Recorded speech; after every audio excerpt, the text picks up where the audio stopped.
Okay. ಅಧ್ಯಾಯ 8 ಅಕ್ಷರ ಬ್ರಹ್ಮಯೋಗ ಭಗವತ್ ಪ್ರಾಪ್ತಿ.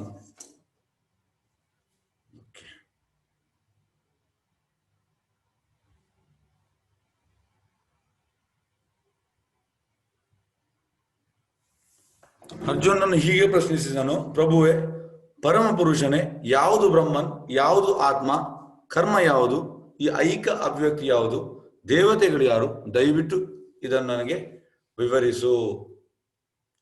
ಈಗ ಅರ್ಜುನನ ಪ್ರಶ್ನೆ,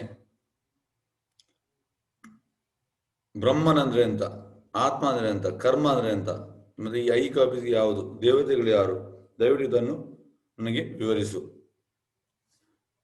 ಮಧುಸೂದನನೇ, ಯಜ್ಞದ ಪ್ರಭು ಯಾರು, ಅವನು ದೇಹದಲ್ಲಿ ವಾಸಿಸುವುದು ಹೇಗೆ, ಭಕ್ತಿ ಸೇವೆಯಲ್ಲಿ ತೊಡಗಿರುವವರು ಮರಣ ಕಾಲದಲ್ಲಿ ನಿನ್ನನ್ನು ತಿಳಿಯುವುದು ಹೇಗೆ ಅಂತ ಕೇಳ್ತಾ ಇದ್ದಾನೆ ಅರ್ಜುನ.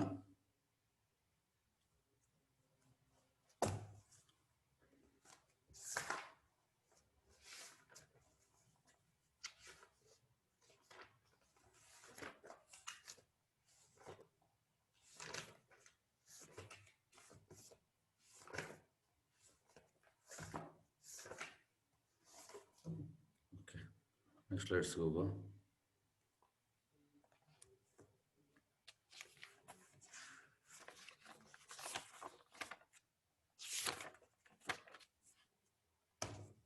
ಇದು 7ನೇ ಅಧ್ಯಾಯದಲ್ಲಿ ಹೇಳಿದಂಥದ್ದು. ಜರಾಮರಣ ಮೋಕ್ಷಾಯ ಮಾಮಾಶ್ರಿತೆ ತಂತಿಯೇ ತೇ ಬ್ರಹ್ಮ ತದ್ವಿದುಂ ಕೃಷ್ಣಂ ಆಧ್ಯಾತ್ಮಂ ಕರ್ಮ ಚ ಅಖಿಲಂ. ಮತ್ತೆ 7.30 ಸಾಧ್ವೀಭೂತಾದಿ ಆದಿದೈವಂ ಮಾಂ ಸಾಧಿ ಯಜ್ಞಂ ಚ ಯೇ ವಿದು ಪ್ರಯಾಣ ಕಾಲೇ ಅಪಿ ಚ ಮಾಂ ತೇ ವಿದುರ್ಯುಕ್ತ ಚೇತಸ. ಅಂದ್ರೆ ಇದರಲ್ಲಿ ಒಂದು ಆದಿ ಭೂತ, ಆದಿ ದೈವ ಮತ್ತೆ ಆದಿ ಯಜ್ಞ.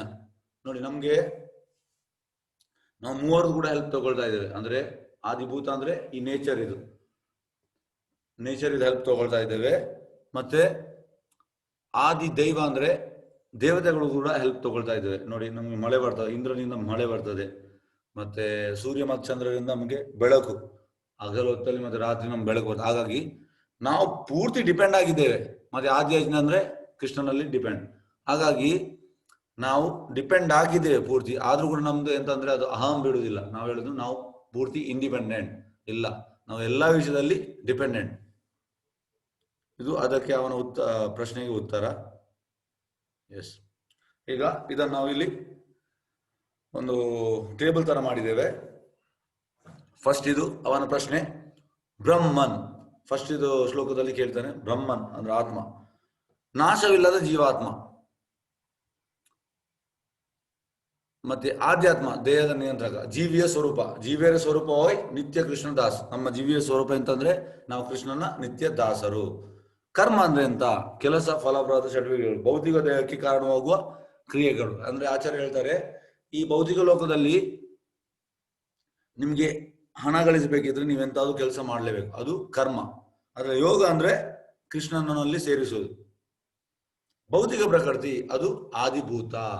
ನಾ ಹೇಳಿದೆಲ್ಲ, ಈ ಪ್ರಕೃತಿಯು ನಮ್ಗೆ ಸಹಾಯ ಮಾಡ್ತಾ ಉಂಟು. ಮತ್ತೆ ಎಲ್ಲಾ ದೇಹದ ಒಳಗೊಂಡ ವಿಶ್ವರೂಪ ಅದು ಆದಿ ದೈವ.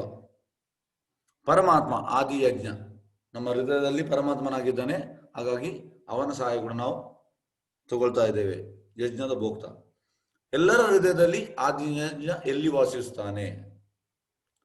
ಜೀವನ ಉದ್ದಕ್ಕೂ ಸ್ಮರಣೆ ಅಭ್ಯಾಸ ಮಾಡಿ ಸಾವಿನ ಸಮಯದಲ್ಲಿ ಕೃಷ್ಣನನ್ನು ಹೇಗೆ ನೆನಪಿಸಿಕೊಳ್ಳುವುದು. ಅಂದ್ರೆ ನಾವು ಪ್ರಶ್ನೆ ಅದು, ಉತ್ತರ ಜೀವನ ಉದ್ದಕ್ಕೆ ಸ್ಮರಣೆಯನ್ನು ಅಭ್ಯಾಸ ಮಾಡಿ ಅಂತೆ. ಆದಿ ಯಜ್ಞ ಎಲ್ಲಿ ವಾಸಿಸುತ್ತಾನೆ, ಎಲ್ಲರ ಹೃದಯದಲ್ಲಿ. ಇದು ಇವನ ಪ್ರಶ್ನೆ ಇತ್ತು, ಅದಕ್ಕೆ ಇಲ್ಲಿ ಉತ್ತರ ಕೂಡ ಉಂಟು. ಎಸ್, ಈಗ ದೇವೋತ್ತಮ ಪುರುಷನನ್ನು ಹೀಗೆ ಹೇಳಿದನು, ಅವಿನಾಶಿಯಾದ ದಿವ್ಯ ಜೀವಿಗೆ ಬ್ರಹ್ಮನ್ ಎಂದು ಹೆಸರು. ಅವನ ನಿತ್ಯ ಸ್ವಭಾವವನ್ನು ಆಧ್ಯಾತ್ಮ ಅಥವಾ ಆತ್ಮ ಎಂದು ಕರೆಯುತ್ತಾರೆ. ಜೀವಿಗಳು ಭೌತಿಕ ಶರೀರ ಬೆಳವಣಿಗೆಗೆ ಸಂಬಂಧಿಸಿದ ಕ್ರಿಯೆಗೆ ಕರ್ಮ ಎಂದು ಹೆಸರು. ಈಗ ಕೃಷ್ಣ ಉತ್ತರ ಮಾಡ್ತಾನೆ.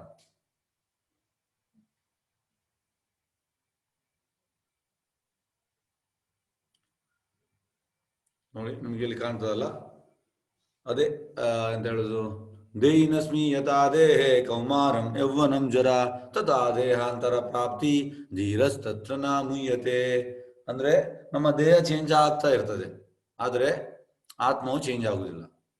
ಹಾಗಾಗಿ ಇದನ್ನು ಯಾರು ಅರ್ಥ ಮಾಡ್ತಾನೆ ಅವನೇ ನಿಜವಾದ ಯೋಗಿ.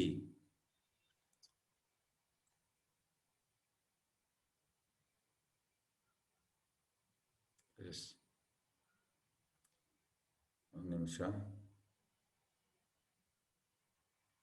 ಸಾರಿ.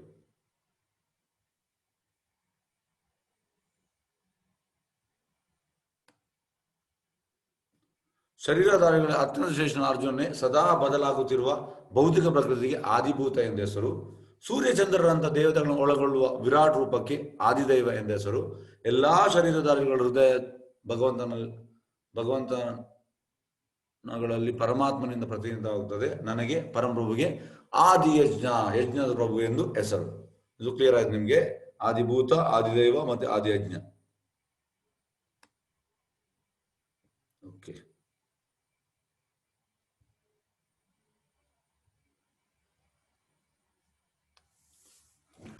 ಇಂಪಾರ್ಟೆಂಟ್ ಶ್ಲೋಕ ಇದು. ಅಂತಕಾಲೇ ಚ ಮಾಮೇವ ಸ್ಮರನ್ ಮುಕ್ತ್ವಾ ಕಲೇವರಂ ಯಾ ಪ್ರಯಾತಿ ಸದ್ ಮದ್ಭಾವಂ ಯಾತಿ ನಾಸ್ತಿ ಅತ್ರ ಸಂಶಯ. ಅಂತ್ಯಕಾಲದಲ್ಲಿ ನನ್ನನ್ನು ಸ್ಮರಿಸುತ್ತಾ ಯಾವನು ದೇಹವನ್ನು ಬಿಡುವನು ಅವನು ಕೂಡಲೇ ನನ್ನ ಸ್ವಭಾವವನ್ನು ಹೊಂದುತ್ತಾನೆ, ಇದರಲ್ಲಿ ಸಂಶಯವಿಲ್ಲ. ಓಕೆ, ಇಲ್ಲಿ ನೀವೆಲ್ಲ ಕಾಣ್ತಿದ್ದೀರಿ ಭೀಷ್ಮ ಪಿತಾಮಹ ಎಂದು ಆ ಒಂದು ನೀವು ಇದನ್ನು ಕಾಣ್ತಾ ಇದ್ದೀರಿ. ನಮ್ಮ ಪ್ರಭುಪಾದ ಆಚಾರ್ಯರು ಹೇಳ್ತಾರೆ ಭೀಷ್ಮ ಪಿತಾಮಹಗೆ. ಒಂದು ನಿಮಿಷ,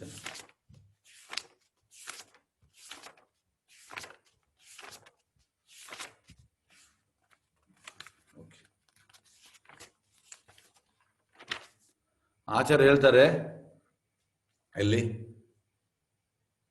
ಭೀಷ್ಮ ಪಿತಾಮಹ ಎಂತ ಪುಣ್ಯ ಮಾಡಿರ್ಬೇಕು. ಯಾಕಂದ್ರೆ ಸಾಯುವಾಗ ಕೃಷ್ಣನ್ ನೋಡಿಸಂತ ಅವರು ದೇಹ ತ್ಯಾಗ ಮಾಡಿದ್ರು. ಹಾಗಾಗಿ ಅವರು ಎಷ್ಟು ಪುಣ್ಯ ಮಾಡಿರ್ಬೇಕು. ನಾವೆಲ್ಲ ಇದನ್ನೇ ಡಿಸೈರ್ ಮಾಡ್ಬೇಕಂದ್ರೆ ಸಾಯುವ ಟೈಮಲ್ಲಿ ಕೃಷ್ಣ ನಮ್ಮನ್ನು, ಅಂದ್ರೆ ನಾವೀಗ ಎಂತ ಅಂದ್ರೆ ಆಚಾರ್ಯ ಹೇಳ್ತಾರೆ first you deserve then you desire ಅಂತಂದ್ರೆ ನಾನು ಅದಕ್ಕೆ ನಾವು ಅರ್ಹತೆ ಇದ್ರೆ ನೋಡಿ, ಅಲ್ಲಿ ನಾರದ ಮುನಿ ಕೂಡ ಬಂದಿದ್ದಾರೆ.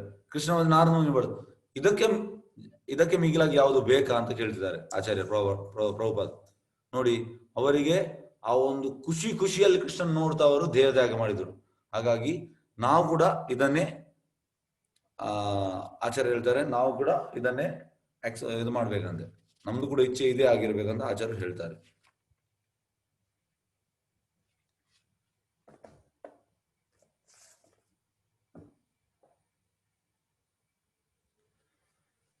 ಹಾನಿ ಭೂತಾನಿ ಗಚ್ಚಂತಿ ಯಮಾಲಯಂ ಶೇಷ ಸ್ಥಾವರಂ ಇಚ್ಛಂತಿ ಕಿಂ ಆಶ್ರಯ ಮತ್ ಪರಂ. ನೂರಾರು ಸಾವಿರಾರು ಜೀವಿಗಳು ಪ್ರತಿಕ್ಷಣ ಸಾಯುತ್ತಿರುತ್ತಾರೆ, ಆದರೆ ಮೂರ್ಖನಾದ ಜೀವಿಯು ತಾನು ಅಮರ ಎಂದು ತಿಳಿದು ಸಾಯಲು ಸಿದ್ಧನಾಗುವುದಿಲ್ಲ. ಈ ಜಗತ್ತಿನಲ್ಲಿ ಅತ್ಯಾಶಕರವಾದ ಸಂಗತಿ ಎಂದರೆ ಇದೇ. ನೋಡಿ, ಎಲ್ಲರೂ ನಿಮ್ಗೆ ಗೊತ್ತಿರಬಹುದು, ಕಲಿಯುಗದಲ್ಲಿ ಎಲ್ಲರೂ ಕೂಗ್ತಾರೆ ಸಾಯುವಾಗ. ಯಾಕೆ ಅವರು ಕೂಗುದು? ಯಾಕೆ ಅಂದ್ರೆ ದೇಹದ ಭಾವದಲ್ಲಿ ಇದ್ದಾರೆ ಅವರು. ಆತ್ಮಕ್ಕೆ ಆಕ್ಚುಲಿ ಸಾವಿಲ್ಲ. ಸಾವಿರುವುದು ಖಾಲಿ ನಮ್ಮ ದೇಹ ಚೇಂಜ್ ಮಾಡ್ತಾ ಇರ್ತೇವೆ. ಆದ್ರೆ ಇಲ್ಲಿ ಎಂತ ಹೇಳುದಂದ್ರೆ ನೂರಾರು ಸಾವಿರ ಜೀವಿಗಳು ಪ್ರತಿದಿನ ಸಾಯ್ತದಂತೆ. ನೋಡಿ, ಎಲ್ಲ ನಿಮ್ದು ಸಣ್ಣ ಸಣ್ಣ ಇನ್ಸೆಕ್ಟ್ ಇಂದ ಹಿಡಿದು ಎಲ್ಲ ಜಿರುಳೆ ಮತ್ತೆ ಇದು ಎಂತ ಹೇಳುದು ತುಂಬಾ ಇದು ಉಂಟು, ಅದೆಲ್ಲ ಸಾಯ್ತಾ ಇರ್ತದೆ. ಲಕ್ಷ ಅಂದ್ರೆ ನೂರಾರು ಸಾವಿರ ಜೀವಿಗಳು ಪ್ರತಿದಿನ ಸಾಯ್ತಾರೆ. ಆದರೆ ಮೂರ್ಖನಾದ ಜೀವಿಯು ತಾನು ಅಮರ ಎಂದು ತಿಳಿದು ಸಾಯಲು ಸಿದ್ಧನಾಗುವುದಿಲ್ಲ. ಅದಕ್ಕೆ ನೋಡಿ, ಕಲಿಯುಗದಲ್ಲಿ ಆಚಾರ್ಯ ಹೇಳ್ತಿದ್ರು ಅಡ್ವಾನ್ಸ್ಡ್ ಟೆಕ್ನಾಲಜಿ. ಅಂದ್ರೆ ಅಡ್ವಾನ್ಸ್ ಟೆಕ್ನಾಲಜಿ ಯಾಕೆ? ಈಗ ಒಳ್ಳೆ ಈಗ ಹಾಸ್ಪಿಟಲ್ ಓಪನ್ ಮಾಡ್ತಾರೆ, ಅದಕ್ಕಿಂತ ಇನ್ನೊಂದು ಬೆಟರ್, ಇನ್ನೊಂದಕ್ಕಿಂತ ಇನ್ನೊಂದು ಬೆಟರ್. ಮತ್ತೆ ಎಲ್ಲವೂ ಹೇಗೆ ಅಂದ್ರೆ ನನಗೆ ನನ್ನ ದೇಹವನ್ನು ಹೇಗೆ ನಾನು ಉಳಿಸುವುದು. ಆದ್ರೆ ದೇಹವನ್ನು ಉಳಿಸ್ಲಿಕ್ಕೆ ಆಗುದಿಲ್ಲ, ಸಾವು ಖಚಿತ. ಆದ್ರೆ ಅದು ಜನರಿಗೆ ಗೊತ್ತಿಲ್ಲ, ಯಾಕಂದ್ರೆ ಅವರು ದೇಹದ ಭಾವನೆಯಲ್ಲಿ ಇದ್ದಾರೆ. ಆದ ಕಾರಣ ಅವರು ನನ್ನನ್ನು ಹೇಗೆ ಬೆಸ್ಟ್ ಮೆಡಿಸಿನ್. ಈಗ ನೋಡಿ, ಭಾರತದಲ್ಲಿ ಕೂಡ ತುಂಬಾ ಶ್ರೀಮಂತರು, ಅವರು ಎಂತಾದ್ರೂ ಅವರಿಗೆ ರೋಗ ಇದ್ರೆ, ದೊಡ್ಡ ರೋಗ ಇದ್ರೆ ಅವರು ಅಮೆರಿಕಕ್ಕೆ, ಇಂಗ್ಲೆಂಡ್ಗೆಲ್ಲ ಹೋಗ್ತಾರೆ. ಅಂದ್ರೆ ಬೆಸ್ಟ್ ಮೆಡಿಸಿನ್ ನನ್ನನ್ನು ಬಚಾವ್ ಮಾಡ್ತದೆ. ಏನು ಬೆಸ್ಟ್ ಮೆಡಿಸಿನ್ ಏನಿಲ್ಲ ನೋಡಿ. ಒಬ್ಬ ಮೊನ್ನೆ ಕೊರೋನಾ ಇದು ಏಪ್ರಿಲ್ ಅಲ್ಲಿ ತುಂಬಾ ತುಂಬಾ ಶ್ರೀಮಂತ ಅಂದ್ರೆ ಅವನಿಗೆ ಈಸ್ ಅ ಬಿಲಿಯನೇರ್. ಹಾಗಾಗಿ ಅವ್ರು ಹೇಳ್ತಿದ್ದಂತೆ ಸಾಯೋ ಮುಂಚೆ, ನನ್ನ ಹತ್ರ ಇಷ್ಟು ಹಣ ಉಂಟು, ನನ್ನನ್ನು ಯಾರಿಗೆ ಏನ್ ಮಾಡ್ಲಿಕ್ಕೆ ಆಗುದಿಲ್ಲ, ಮತ್ತೆ ಎಂಥದೇ ಬಂದ್ರು ರೋಗ ಬಂದ್ರು ನಾನು ಅದರಿಂದ ಬಚಾವ್ ಆಗ್ತೇನೆ ಅಂತ ಹೇಳ್ತಿದ್ದಂತೆ. ಈಗ ಮೊನ್ನೆ ಏಪ್ರಿಲ್ ಅಲ್ಲಿ ಅವನಿಗೆ ಕೊರೋನಾ ಬಂತು, ಅವ ಸತ್ತು ಹೋದ. ಸತ್ತೋಗ ಅಷ್ಟು ಹಣ ಇತ್ತು, ಆದ್ರೆ ಅವನ ಬಾಡಿ ಕೂಡ ಯಾರಿಗೂ ಕೂಡ ಅವನ ಕುಟುಂಬಸ್ಥರಿಗೆ ಟಚ್ ಮಾಡ್ಲಿಕ್ಕೆ ಆಗ್ಲಿಲ್ಲ. ಹಣ ಇದ್ದು ಎಷ್ಟು ಏನ್ ಪ್ರಯೋಜನ ನೋಡಿ. ಅವ ಸಾಯೋ ಮುಂಚೆ ತುಂಬಾ ಜಂಬದಲ್ಲಿ ಹೇಳ್ತಿದ್ದಂದ್ರೆ ಬಿಲಿಯನೇರ್, ಆದ್ರೆ ಸಾಯುವಾಗ ಆ ಕಾರ್ಪೊರೇಷನ್ ಅವರು ಎಂತ ಮಾಡಿದಂದ್ರೆ ಗಾಡಿಯಲ್ಲಿ ಹಾಕಿ, ಯಾಕಂದ್ರೆ ಅದು ಕೊರೋನಾದ ಬಾಡಿ ಟಚ್ ಕೂಡ ಮಾಡ್ಲಿಕ್ಕಿಲ್ಲ, ಅದನ್ನು ಹಾಕಿ ಕೊಂಡೋದ್ರು. ಹಾಗಾಗಿ ಹಣ ಎಲ್ಲಿ ಪ್ರಯೋಜನ ಬಂತು?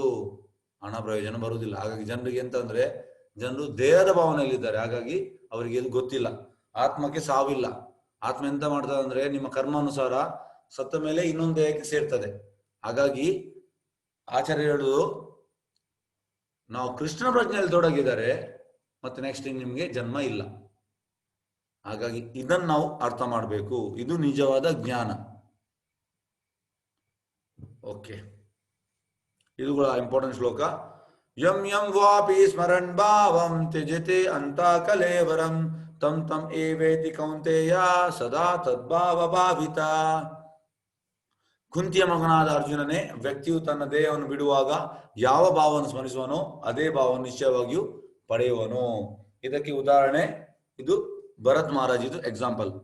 ಭರತ್ ಮಹಾರಾಜ್ ನಿಮ್ಗೆ ನಾನು ಹೇಳಿದ್ದೇನೆ 3ನೇ ಅಧ್ಯಾಯದಲ್ಲಿ, ಭರತ್ ಮಹಾರಾಜ್ ಸಾಯುವಾಗ ಜಿಂಕೆಯ ಸ್ಮರಣೆ ಮಾಡಿದ್ರು, ಮತ್ತೆ ನೆಕ್ಸ್ಟ್ ಲೈಫ್ ಅವರು ಜಿಂಕೆ ಆದ್ರು. ಹಾಗಾಗಿ ನಿಮ್ದು ಯಾವುದು ಸ್ಮರಣೆ ಇರ್ತದೆ, ಈಗ ನೋಡಿ ನಿಮ್ದು ಯಾವುದು ಶ್ರವಣ ಇರ್ತದೆ ಮತ್ತೆ ಯಾವುದು ಕೀರ್ತನೆ ಇರ್ತದೆ, ಅದೇ ನೀವು ಸ್ಮರಣೆ ಮಾಡ್ತೀರಿ. ಈಗ ಪೂರ್ತಿ ಕೆಲವರಿದ್ದಾರೆ, ಬೆಳಿಗ್ಗೆಯಿಂದ ರಿಟೈರ್ಡ್ ಆಗಿ ಒಬ್ಬ ನನಗೆ ಹೇಳಿದ್ದು, ನೀನು ಯಾಕೆ, ಇದೊಂದು 10 ವರ್ಷದ ಮುಂಚೆ ಅವರು ನನಗೆ ಹೇಳಿದ್ದು, ನೀನು ಯಾಕೆ ಈ ಪ್ರಾಯದಲ್ಲಿ ಕೃಷ್ಣ ಪ್ರಜ್ಞೆಗೆ ಸೇರಿದ್ಯಾ? ಅದು 60ರ ನಂತರ, ಆಗ ಅವರಿಗೆ 50 ಆಗಿತ್ತು. ಅದು 60ರ ನಂತರ ರಿಟೈರ್ಡ್ ಆದ್ಮೇಲೆ ಒಂದು ಗೌರ್ಮೆಂಟ್ ಹುದ್ದೆಯಲ್ಲಿದ್ರು ಅವರು. ಮತ್ತೆ ನಾ ಹೇಳಿದೆ, ಇಲ್ಲ, ನಾವು ಎಂಗೇಜ್ ಅಲ್ಲಿ ಹೇಗೆ ನಾವು ಕಲಿಯುವುದೆಲ್ಲ ಶಾಲಾ ಕಾಲೇಜ್ ಮಾಡ್ತೇವೆ, ಇದೆಲ್ಲ ಎಂಗೇಜ್ ಅಲ್ಲಿ ನಾವು ಮಾಡ್ಬೇಕು, ಅದೇ ರೀತಿ ಇದ್ದುಕೊಂಡು ನಾವು ಇಲ್ಲ ಇಲ್ಲ ಇಲ್ಲ ಇಲ್ಲ ನಾನು ಈಗಲ್ಲ, ನಾನು 60 ನಂತರ. ಈಗ ಅವ್ರು ರಿಟೈರ್ಡ್ ಆಗಿ 2 ವರ್ಷ ಆಯ್ತು. ಮನೆಯಲ್ಲಿ ಬೆಳಗ್ಗೆಯಿಂದ ಸಂಜೆ ತನಕ ಟಿವಿ ನೋಡ್ತಾ ಇರ್ತಾರೆ. ಅಂದ್ರೆ ನಿಮ್ದು ಅಭ್ಯಾಸ, ಹುಟ್ಟು ಗುಣ ಸುಟ್ಟರು ಹೋಗುದಿಲ್ಲ, ಅದು ಬಿಡ್ಲಿಕ್ಕೆ ಆಗುದಿಲ್ಲ ಅಭ್ಯಾಸ. ಹಾಗಾಗಿ ಎಂತಾಗಿದೆ ಅಂದ್ರೆ ಜನರದ್ದು ಈ ಭಾವನೆ. ಹಾಗಾಗಿ ನೀವು ಪೂರ್ತಿ ದಿನ ಪೇಪರ್ ಓದುದು, ಅದು ಕೂಡ ಹೇಗಂದ್ರೆ ಆಚಾರ್ಯ ಹೇಳ್ತಾರೆ, ಅದರಲ್ಲಿ ಸೇಮ್ ನ್ಯೂಸ್ ಅಂತೆ ಪೇಪರಲ್ಲಿ, ನ್ಯೂಸ್ ಪೇಪರಲ್ಲಿ. ಈಗಂತೂ 4 ತಿಂಗಳಿಂದ ಕೊರೋನಾ ಕೊರೋನಾ ಕೊರೋನಾ ಕೊರೋನಾ ಅದೇ ಇರುವುದು ಸ್ಮರಣೆ. ಅದೇ ಸ್ಮರಣೆ ಇದ್ರೆ ಮತ್ತೆ ನಿಮ್ಗೆ ಅದೇ ಎಂತ ಹೇಳುದು, ಅದೇ ಶ್ರವಣ ಇದ್ರೆ ಅದೇ ಸ್ಮರಣ ಆಗ್ತದೆ. ಹಾಗಾಗಿ ಜನರಿಗೆ ಯಾವುದು ಶ್ರವಣ ಮಾಡ್ಬೇಕಂತ ಗೊತ್ತಿಲ್ಲ, ಅದನ್ನೇ ಮಾಡ್ತಾರೆ. ಎಂತಂದ್ರೆ ಅವ ಅಲ್ಲಿ ಇದಾಯ್ತು ಇದು ಆಯ್ತು ಅಂದ್ರೆ ಅದರಿಂದ ನಮ್ಗೆ ಏನು ಪ್ರಯೋಜನ ಇಲ್ಲ, ಸುಮ್ಮನೆ ನಾವು ನ್ಯೂಸ್ ಪೇಪರ್ ಓದುದು. ಹಾಗಾಗಿ ಇದು ಆಗಬಾರ್ದು. ಆಕ್ಚುಲಿ ಭಾಗವತಮಲ್ಲಿ ತುಂಬಾ ವಿಷಯ ಉಂಟು ಓದುವಂಥದ್ದು, ಅದು ನಮ್ಗೆ ಓದ್ಲಿಕ್ಕೆ ಆಸಕ್ತಿ ಇಲ್ಲ. ಫಸ್ಟ್ ಆಫ್ ಆಲ್ ಟೇಸ್ಟ್ ಇಲ್ಲ, ಮತ್ತೆ ನಮ್ಗೆ ಆಸಕ್ತಿ ಕೂಡ ಇಲ್ಲ. ಆದ್ರೆ ಜನರು ಎಂತ ಮಾಡ್ತಾರೆ ಅಂದ್ರೆ, ಆಚಾರ್ಯ ಹೇಳ್ತಿದ್ರು, ಇದು ಎಂತದರ ಕಪ್ಪೆ ತರ ಪಕ್ ಪಕ್ ಪಕ್ ಪಕ್ ಪಕ್ ಅಂದ್ರೆ ಅವರು ಓದುದು ಕೂಡ ಅದೇ ಬೇಡದ ವಿಷಯ. ಅಂದ್ರೆ ಒಂದು ಕೃಷ್ಣನ ವಿಷಯ ಮತ್ತೊಂದು ಬೇಡದ ವಿಷಯ ಬರ್ತದೆ. ಕೃಷ್ಣನ ವಿಷಯ ಅವರಿಗೆ ಓದ್ಲಿಕ್ಕೆ ಇಷ್ಟ ಇಲ್ಲ. ಇದೆ ಎಂತ ಹೇಳೋದು, ಲೋಕದಲ್ಲಿ ಎಂತ ಆಯ್ತು, ಅದು ಎಂತ ಆಯ್ತು, ನಾಳೆ ಎಂತ ಆಗ್ತದೆ, ಅದೇ ಅವರಿಗೆ. ಹಾಗಾಗಿ ಮತ್ತೆ ತಿನ್ನುವುದು ಹೇಗೆ, ಒಳ್ಳೆ ತಿನ್ನುವುದು ಹೇಗೆ, ಆಹಾರ ನಿದ್ರೆ ಒಳ್ಳೆ ಮಲಗುವುದು ಹೇಗೆ, ಈ ತರವೇ ಅವ್ರ ಯೋಚನೆ. ಹಾಗಾಗಿ ಅವರು ದೇಹದ ಭಾವನೆ ಇಲ್ಲದ ಕಾರಣ ಅವರಿಗೆ ಅಂಥದ್ದೇ ಆಗ್ತದೆ. ಇಲ್ಲಿ ಎಂತ ಹೇಳ್ತಿದ್ರೆ ಅಂದ್ರೆ, ನಾವು ಸಾಯೋ ಟೈಮಲ್ಲಿ ಯಾವ್ದು ನಮ್ಮ ಸ್ಮರಣೆ ಇರ್ತದೆ ಅದೇ ನಮ್ಗೆ ದೇಹ ಸಿಗ್ತದೆ ನೆಕ್ಸ್ಟ್ ಲೈಫಲ್ಲಿ. ಇದು ಭರತ್ ಮಹಾರಾಜ್ ಎಕ್ಸಾಂಪಲ್ ನಾನು ಹೇಳಿದೆ ನಿಮ್ಗೆ ಕತೆ. ಎಸ್, ತಸ್ಮಾ ಸರ್ವೇಷು ಕಾಲೇಶು ಮಾಂ ಅನುಸ್ಮರ ಯುದ್ಧ ಚ ಮಯಿ ಅರ್ಪಿತಾ ಮನೋಬುದ್ಧಿರ್ ಮಾಂ ಏವೈಷ ಅಸಂಶಯ. ಆದುದರಿಂದ ಅರ್ಜುನನೇ, ನೀನು ಯಾವಾಗಲೂ ನನ್ನ ಕೃಷ್ಣನ ರೂಪದಲ್ಲಿ ಸ್ಮರಿಸುತ್ತಿರಬೇಕು. ಅದೇ ಕಾಲದಲ್ಲಿ ಯುದ್ಧ ಮಾಡುವ ನಿನ್ನ ವಿವಿಧ ಕರ್ತವ್ಯವನ್ನು ಮಾಡಬೇಕು. ನಿನ್ನ ಚಟುವಟಿಕೆಗಳನ್ನು ನನಗೆ ಅರ್ಪಿಸಿ ನಿನ್ನ ಮನಸ್ಸು ಮತ್ತು ಬುದ್ಧಿಶಕ್ತಿಯನ್ನು ನನ್ನಲ್ಲಿ ನೆಲೆಸಿದರೆ ನಿಸ್ಸಂಶಯವಾಗಿಯೂ ನೀನು ನನ್ನನ್ನೇ ಹೊಂದುವೆ. ಅಂದ್ರೆ ನೋಡಿ, ಆಚಾರ್ಯ ಹೇಳ್ತಾರೆ, ಈಗ ಎಲ್ಲ ಈ ಸೋಕಾಲ್ಡ್ ಮೆಡಿಟೇಷನ್ ಸಂಸ್ಥೆಗಳೆಲ್ಲ ಹೇಳೋದು ಕೃಷ್ಣನಿಗೆ ರೂಪ ಇಲ್ಲ ಅಂತ. ಆದ್ರೆ ಇಲ್ಲಿ ಕೃಷ್ಣ ಹೇಳೋದು, ಅದಕ್ಕೆ ಹೇಳುದು ನಾವು ಭಗವದ್ ಯಥಾರೂಪ ಅಂದ್ರೆ ಕೃಷ್ಣ ಹೇಗೆ ಹೇಳಿದಾನೆ ಹಾಗೆ. ಅದು ಜನರಿಂದ ಮಾಡಿದ ಅಂದ್ರೆ ತುಂಬಾ ಜನ ಭಗವದ್ಗೀತೆ ಬರೆದಿದ್ದಾರೆ, ಅಲ್ಲಿ ಇದನ್ನೆಲ್ಲ ಕಟ್ ಮಾಡಿ ಅವರ ಅಭಿಪ್ರಾಯ ಕೊಟ್ಟಿದ್ದಾರೆ.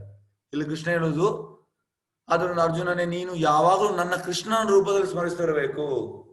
ಕೃಷ್ಣನ ರೂಪ ಈಗ ಹೇಗೆ ನನಗೆ ರೂಪ ಉಂಟು, ನನ್ನ ತಂದೆಗೆ ರೂಪ ಉಂಟು, ತಂದೆಯ ತಂದೆಗೆ ರೂಪ ಉಂಟು, ಹಾಗೆ ನಮ್ಮ ಪರಮ ತಂದೆ ಬ್ರಹ್ಮ ಎಲ್ಲರೂ ಸೃಷ್ಟಿ ಮಾಡಿದ್ದು, ಬ್ರಹ್ಮನನ್ನು ಸೃಷ್ಟಿ ಮಾಡಿದ್ದು ಕೃಷ್ಣ. ಹಾಗಾಗಿ ಕೃಷ್ಣನಿಗೆ ಕೂಡ ರೂಪ ಉಂಟು. ಇದು ನಮ್ಮ ತಪ್ಪು ಕಲ್ಪನೆ, ರೂಪ ಇಲ್ಲ ಅಂತ. ಅದೇ ಕಾಲದ ಯುದ್ಧ ಮಾಡು, ನಿನ್ನ ವಿವಿಧ ಕರ್ತವ್ಯವನ್ನು ಮಾಡಬೇಕು, ನಿನ್ನ ಚಟುವಟಿಕೆಗಳನ್ನು ನನಗೆ ಅರ್ಪಿಸಿ ನಿನ್ನ ಮನಸ್ಸು ಮತ್ತು ಬುದ್ಧಿಶಕ್ತಿಯನ್ನು ನಿಲ್ಲಿಸಿದ ನಿಶ್ಚಯ ನೀನು ನನ್ನನ್ನು ಹೊಂದುವೆ. ಇದು ಪ್ರಹ್ಲಾದ್ ಮಹಾರಾಜ್. ಪ್ರಹ್ಲಾದ್ ಮಹಾರಾಜ್ಗೆ ಎಲ್ಲರಿಗೂ ಕಥೆ ಗೊತ್ತಿರಬೇಕು. ಪ್ರಹ್ಲಾದ್ ಮಹಾರಾಜ್ ಹಿರಣ್ಯಕಶಿಪು ಮಗನಾಗಿದ್ರು. ಆದ್ರೂ ಕೂಡ ಅವ್ರು ಎಂತಂದ್ರೆ ಅವರ ಗುರುಕುಲದಲ್ಲಿ ಷಂಡ ಮತ್ತೆ ಅಮಾರ್ಕ ಅವರು ಎಂತ ಮಾಡಿದಂದ್ರೆ ಅವರು ಬೇರೆ ರೀತಿ ಕಲಿಸಲಿಕ್ಕೆ ನೋಡಿದ್ರು. ಆದ್ರೆ ಪ್ರಹ್ಲಾದ್ ಮಹಾರಾಜ್ ಕೃಷ್ಣ ಪ್ರಜ್ಞೆಯನ್ನೇ ಅವರು ಕೂಡ ಕಲಿತರು ಮತ್ತೆ ಎಲ್ಲರಿಗೂ ಕಲಿಸಿದ್ರು. ಹಾಗಾಗಿ ನಾವು ಕೂಡ ಅದನ್ನೇ ಮಾಡ್ಬೇಕಂತ ಆಚಾರ್ಯರು ಹೇಳ್ತಾರೆ. ಅಭ್ಯಾಸ ಯೋಗ ಯುಕ್ತೇನ ಚೇತಸ ನಾಣ್ಯಗಾಮಿನ ಪರಮಂ ಪುರುಷಂ ದಿವ್ಯಂ ಯಾತಿ ಪಾರ್ಥಾನು ಚಿಂತಯಾನ್. ಪಾರ್ಥನೆ, ದೇವೋತ್ತಮ ಪರಮಪುರುಷನೆಂದು ನನ್ನನ್ನು ಯಾರು ಧ್ಯಾನಿಸ್ತಾರೋ, ಬೇರೆ ಯಾವ ಕಡೆಗೂ ಮನಸ್ಸು ಚಲಿಸದಂತೆ ಯಾರ ಮನಸ್ಸು ಸದಾ ನನ್ನಲ್ಲಿ ತನ್ಮಯವಾಗಿರೋದು, ಅವನು ಖಂಡಿತವಾಗಿಯೂ ನನ್ನ ಬಳಿಗೆ ಬರುವನು. ಇದಕ್ಕೆ ಇಲ್ಲಿ ನೀವು ಇಲ್ಲಿ ಕಾಣ್ತೀರಿ ಚಿತ್ರ, ಇದು ಅಜಾಮಿಲ. ಅಜಾಮಿಲನ ನೋಡಿ, ಅಜಾಮಿಲ ಬ್ರಾಹ್ಮಣನಾಗಿದ್ದ. ಮತ್ತೆ ಇನಿಷಿಯಲ್ ಆಗಿ ಅವ ಎಂತ ಹೇಳುದು ಆ ಕೃಷ್ಣ ಸೇವೆಯಲ್ಲಿ ಇದ್ದ. ಮತ್ತೆ ಒಂದ್ ದಿವಸ ಅವನ ತಂದೆ ಹೇಳ್ತಾರೆ ಅವನಿಗೆ, ನೀನು ಹೋಗಿ ಹೂ ತಾ ಅಂತ. ಹೂ ತರ್ಲಿಕ್ಕೆ ಹೋಗುವಾಗ ಎಂತ ಆಗ್ತದೆ ಅಂದ್ರೆ ಅಲ್ಲಿ ವೈಶ್ಯರನ್ನು ನೋಡ್ತಾರೆ. ಅಂದ್ರೆ ಒಂದು ಗಂಡು ಮತ್ತೆ ಹೆಣ್ಣು ಆಲಿಂಗನ ಮಾಡುವುದನ್ನು ನೋಡ್ತಾನೆ. ಮತ್ತೆ ಚೂರು ನೋಡುವ ಅಂತ ಹೋಗಿ ಆ ಪೂರ್ತಿ ಅದರಲ್ಲಿ ಬಿದ್ದು ಹೋಗ್ತಾನೆ. ಮತ್ತೆ ಎಂತ ಮಾಡ್ತಾನೆ, ಅವನಿಗೆ ಮದುವೆ ಆಗಿ ಎಲ್ಲ ಮಕ್ಕಳೆಲ್ಲ ಇತ್ತಂದ್ರೆ ಅದನ್ನೆಲ್ಲ ಬಿಟ್ಟು, ಮನೆ ಬಿಟ್ಟು ಆ ವೈಶ್ಯ ಹಿಂದೆ ಹೋಗ್ತಾನೆ ಪೂರ್ತಿ. ಮತ್ತೆ ಎಂತ ಆಗ್ತದೆ ಅಂದ್ರೆ ಮತ್ತೆ ಪೂರ್ತಿ ಬೇಡದೆಲ್ಲ ಚಟುವಟಿಕೆ ಮಾಡ್ಲಿಕ್ಕೆ ಸ್ಟಾರ್ಟ್ ಮಾಡ್ತಾನೆ. ಮತ್ತೆ ಅವನ ಓಲ್ಡ್ ಏಜ್ ಅಲ್ಲಿ ಆ ವೈಶ್ಯವನ್ನು ಮದುವೆ ಆಗ್ತಾನೆ. ಮತ್ತೆ ಅವನಿಗೆ ಒಂದು ಮಗು ಆಗ್ತದೆ. ಆ ಮಗುವಿನ ಹೆಸರು ನಾರಾಯಣ ಅಂತ ಇಡ್ತಾನೆ. ಹಾಗೆ ಮತ್ತೆ ಅವನಿಗೆ ಸ್ಮರಣೆ ಅದೇ, ನಾರಾಯಣ ಇಲ್ಲಿ ಓದ್ಯಾ, ನಾರಾಯಣ ಇಲ್ಲಿ ಓದ್ಯಾ. ಈಗ ಎಂತಂದ್ರೆ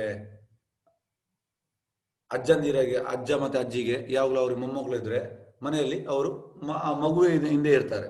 ಆತರ ಇವನಿಗೆ ಆ ಲೇಟ್ ಆ ಮದುವೆ ಆದ ಕಾರಣ ಇವನಿಗೆ ಒಂದು ಮಗು ಆಯ್ತು. ಆ ಸಣ್ಣ ಮಗು ಇವ ನಾರಾಯಣ ಅಂತ ಆ ಪ್ರೇಮ, ತುಂಬಾ ಪ್ರೀತಿ ಇತ್ತು. ಹಾಗಿರುವಾಗ ಎಂತಾಯ್ತು ಅಂದ್ರೆ, ಆದ್ರೆ ಒಮ್ಮೆ ಅವನಿಗೆ ಆಯ್ತಂತೆ, ಇದು ಎಂತಂದ್ರೆ ಹೇಳುದಂದ್ರೆ, ನಾನು ಯಾಕೆ ಇವನನ್ನು ಕರಿತೇನೆ, ದೇವೋತ್ತಮ ಪರಮೇಶ್ವರ ನಾರಾಯಣನ ಕರೆದ್ರೆ ಸಾಕು. ಹಾಗೆ ಒಮ್ಮೆ ಅವನಿಗೆ ಸ್ಮರಣೆ ಬಂತಂತೆ. ಮತ್ತೆ ಎಂತಾಯ್ತು ಅಂದ್ರೆ, ಅವ ಸಾಯೋ ಟೈಮಲ್ಲಿ ಬೆಡ್ಡಲ್ಲಿದ್ದ, ಆಗ ನಾರಾಯಣ ನಾರಾಯಣ ಅಂತ ಕರೆದ. ಮತ್ತೆ ಅವ ಮಾಡಿದ ಕರ್ಮಕ್ಕೆ ಅನುಸಾರವಾಗಿ ಎಂತಾಯ್ತು ಅಂದ್ರೆ, ಯಮದೂತರು ಎಲ್ಲ ಬಂದ್ರು. ಯಮದೂತರು ಬಂದು ಅವನ ಕೊಂಡೋಗ್ಲಿಕ್ಕೆ ಹೋಗುವಾಗ ಇಮಿಡಿಯೇಟ್ ಆಗಿ ಅಲ್ಲಿ ನೋಡಿ ವಿಷ್ಣು ದೂತರು ಬರ್ತಾರೆ. ಈ ನೆಕ್ಸ್ಟ್ ಚಿತ್ರದಲ್ಲಿ ಉಂಟೇನ, ಓಕೆ ನೋಡಿ, ಇದು ಅವ್ರು ನೋಡ್ಲಿಕ್ಕೆ ಹೋದದ್ದು ಅಜಾಮಿಲ, ಸ್ವಲ್ಪ ನೋಡುವ ಅಂತ. ಮತ್ತೆ ಇದು ಈ ಚಿತ್ರ ಎಂತ ಆಯ್ತಂದ್ರೆ, ಯಮದೂತರು ಬರ್ತಾರೆ ಅವನ ಕೊಂಡೋಗ್ಲಿಕ್ಕೆ. ಆಗ ಇಮಿಡಿಯೇಟ್ ವಿಷ್ಣು ದೂತರು ಬರುದು. ವಿಷ್ಣು ದೂತರು ಬಂದು, ನೀವು ಅವನನ್ನು ಬಿಡಿ, ಅವನನ್ನು ಕೊಂಡೋಗ್ಲಿಕ್ಕೆ ನಾವು ಕೊಂಡೋಗ್ತೇವೆ. ನೋಡಿ, ಜಸ್ಟ್ ಒಂದು ನಾರಾಯಣ ಹೆಸರು ಕರೆದದ್ದು. ಹಾಗಾಗಿ ಸ್ವಲ್ಪಮಪಿ ಧರ್ಮಸ್ಯ ತ್ರಾಯತೋ ಮಹತೋ ಭಯದ. ಮಾತ್ರ ಇದು ಆಚಾರ್ಯ ಹೇಳ್ತಾರೆ, ನಾವು ಈ ತರ ಮಾಡಬಾರ್ದಂತೆ, ಬೇಡದು ಮಾಡಿ ಲಾಸ್ಟಿಗೆ. ಇದಂದ್ರೆ ಸ್ಪೆಷಲ್ ಕೇಸ್. ಅದಕ್ಕೆ ಒಂದು ಬುಕ್ಕೆ ಬರ್ತಿದ್ದಾರೆ ನಮ್ಮ ಆಚಾರ್ಯರು, ಸೆಕೆಂಡ್ ಚಾನ್ಸ್. ಆ ಸೆಕೆಂಡ್ ಚಾನ್ಸ್ ಇದು ಭಾಗವತಮಲ್ಲಿ ಉಂಟು. ಭಾಗವತಂ ತೆಗೆದು ಅವರು ಒಂದು ಸಪ್ರೇಟ್ ಒಂದು ಬುಕ್ ಬರ್ತಿದ್ದಾರೆ, ಸೆಕೆಂಡ್ ಚಾನ್ಸ್. ಆದ್ರೆ ನಮ್ಗೆ ಈ ತರ ಆಗ್ತದಂತ ನಾವು ಭಾವಿಸಬಾರ್ದಂತೆ. ನಾವು ಆ ತಪ್ಪು ಮಾಡಿ ಮತ್ತೆ ನಮ್ಗೆ ಕೃಷ್ಣ ಬಂದಿದ್ದು ಇದು ಅಂದ್ರೆ, ಇದೊಂದು ನಮ್ಗೆ ಒಂದು ಕಲೀಲಿಕ್ಕೆ ಪಾಠ. ಎಂತದ್ದು ಮತ್ತೆ ಯಮದೂತರು ಬಿಡ್ತಾರೆ, ಮತ್ತೆ ಯಮದೂತರು ಸೀದಾ ಯಮರಾಜ್ ಹತ್ರ ಹೋಗ್ತಾರೆ, ಮತ್ತೆ ಅವರಿಗೂ ಕೂಡ ಶಾಕ್ ಆಗ್ತದೆ, ಯಾಕೆ ಹೀಗಾಯ್ತು, ನಮ್ದು ಕ್ಯಾಲ್ಕುಲೇಷನ್ ಯಾಕೆ ತಪ್ಪಿ ಹೋಗಿತು. ಮತ್ತೆ ಯಮರಾಜ್ ಹೇಳ್ತಾನೆ, ಯಮರಾಜ್ ಕೂಡ ಕೃಷ್ಣನ ಭಕ್ತ, ಹೀಗೆ ಮತ್ತೆ ವಿವರಿಸ್ತಾನೆ ಅವರಿಗೆ, ಯಮದೂತರಿಗೆ. ಹಾಗೆ ನೋಡಿ ಮಾತ್ರ ಅಜಾಮಿಲ ಹೇಗಂದ್ರೆ ಅವೊಂದು ಇಂಟೆನ್ಷನ್ ಆಗಿರ್ಲಿಲ್ಲ, ಎಂತಂದ್ರೆ ನಾನು ಬೇಡದು ಮಾಡಿ ಲಾಸ್ಟಿಗೆ ನಾನು ನಾರಾಯಣ ಹೆಸರು ಕರಿತೇನೆ, ಮತ್ತೆ ಅವ್ರು ಬರ್ತಾರೆ. ಅವ ಮಗನನ್ನು ಕರೆದದ್ದು ಹೆಸರು ನಾರಾಯಣ ಅಂತ. ಹಾಗಾಗಿ ನೋಡಿ ಈಗ ಪಿಂಕಿ ಇದೆಲ್ಲ ಹೆಸರು ಇಡ್ತಾರೆ ಅಂತ ಹೇಳುದು, ಮಂಕಿ ಡಾಂಕಿ ಮಗುವಿಗೆಲ್ಲ ಒಟ್ಟು ಹೆಸರು ಇಡುದು. ಆದ್ರೆ ಆಕ್ಚುಲಿ ಹಿಂದಿನ ಕಾಲದಲ್ಲಿ ದೇವರ ಹೆಸರು ಇಡ್ತಿದ್ರು. ಯಾಕೆಂದ್ರೆ ದೇವರ ಹೆಸರು ಹಿಡ್ದಿದ್ರೆ ಅಟ್ಲೀಸ್ಟ್ ಸಾಯೋ ಟೈಮಲ್ಲಿ ಅದನ್ನು ಕರೆದು ಹೀಗಂದ್ರೆ ಈಗ ಮಕ್ಕಳಿಗೆಲ್ಲ ನಾವು ದೇವರ ಹೆಸರು ಇಡಿದ್ರೆ ನಮ್ಗೆ ಯಾರಾದ್ರೂ ಒಂದು ಮಕ್ಕಳ ಮೇಲೆ ನಮ್ಗೆ ಅಟ್ಯಾಚ್ಮೆಂಟ್ ಇರ್ತದೆ. ಆಗ ಅಟ್ಲೀಸ್ಟ್ ಆ ದೇವರ ಹೆಸರು ಕರೆದ್ರೆ ನಿಮ್ಗೆ ಒಂದು ಒಳ್ಳೇದಾದ್ರು ಸಿಗ್ತದೆ. ಆದ್ರೆ ಈಗ ಎಂತಾಗಿದೆ ಅಂದ್ರೆ ಆ ಒಂದೊಂದು ಹೆಸರು ಇಡ್ತಾರೆ, ಆ ಹೆಸರಿಗೆ ಅರ್ಥವೇ ಇಲ್ಲ ಒಟ್ಟು. ಅಂದ್ರೆ ಟೋಟಲಿ ಪಾಶ್ಚಾತ್ಯ ದೇಶದ ಕಲ್ಚರ್ ಅನ್ನು ಫಾಲೋ ಮಾಡುದು. ಹಾಗಾಗಿ ಇದು ಆಚಾರ್ಯ ಹೇಳ್ತಾರೆ ಅದು ನಾನ್ ಸೆನ್ಸ್ ಅಂತ ಹೇಳ್ತಾರೆ ಅದಕ್ಕೆ. ಅಂದ್ರೆ ಹೆಸರಿಗೆ ಕೂಡ ಆಕ್ಚುಲಿ ಹೆಸರು ಈಗ ನಮ್ಗೆ ಎಲ್ಲ ದೀಕ್ಷೆ ಆದಾಗ ಹೆಸರು ಇಡ್ತೇವೆ, ಎಲ್ಲ ಕೃಷ್ಣನಿಗೆ ರಿಲೇಟೆಡ್ ಆದ ಹೆಸರು. ಹಾಗಾಗಿ ಆ ಹೆಸರು ಇಡ್ಬೇಕಂತ. ಆದ್ರೆ ಈಗ ಒಟ್ಟು ಫ್ಯಾಷನ್ ಆಗಿದೆ, ಒಟ್ಟು ಹೆಸರಿಗೆ ಅರ್ಥವೇ ಇಲ್ಲ ಅಂತದ್ದು ಹೆಸರು ಇಡ್ತಾರೆ. ಹಾಗಾಗಿ ಇವ ಜಸ್ಟ್ ಅವನ ಮಗನನ್ನು ಕರೆದದ್ದು, ಆದ್ರೆ ಇವರು ಬಂದ್ರು. ಎಸ್, ಪರಮ ಪುರುಷನು ಎಲ್ಲವನು ಬಲ್ಲವನು, ಅತಿ ಪುರಾತನು, ನಿಯಂತ್ರಕನು, ಅತ್ಯಂತ ಸಣ್ಣದಕ್ಕಿಂತ ಸಣ್ಣಗಿರುವನು, ಎಲ್ಲವನ್ನೂ ಪಾಲಿಸುವನು, ಎಲ್ಲ ಐಕ ಕಲ್ಪನೆಯನ್ನು ಮೀರಿದವನು, ಚಿಂತನೆಯನ್ನು ಮೀರಿದವನು ಮತ್ತು ಸದಾ ಒಬ್ಬ ಪುರುಷನು ಎಂದು ನಾವು ಧ್ಯಾನಿಸಬೇಕು. ನೋಡಿ ಇಲ್ಲಿ ಕೂಡ ವಾಪಸ್ ಹೇಗಂದ್ರೆ ಒಬ್ಬ ಪುರುಷನು, ಕೃಷ್ಣನ ಹೆಸರು ಪುರುಷೋತ್ತಮ, ಅಂದ್ರೆ ಪುರುಷರಲ್ಲಿ ಉತ್ತಮ ಪುರುಷೋತ್ತಮ. ನಾವು ಅಧಮ ಪುರುಷ. ನೋಡಿ 3 ಪುರುಷ ಬರ್ತದೆ, ಒಂದು ಉತ್ತಮ ಪುರುಷ, ಸೆಕೆಂಡ್ ಇದು ಮಧ್ಯಮ ಪುರುಷ, ಥರ್ಡ್ ಇದು ಅಧಮ ಪುರುಷ. ಆಚಾರ್ಯರು ಭಾವಾರ್ಥದಲ್ಲಿ ಹೇಳಿದ್ದಾರೆ ನಾವೆಲ್ಲ ಅಧಮ ಪುರುಷರಂತೆ. ನಾವು ಯಾಕೆ ಅಧಮ ಪುರುಷರು?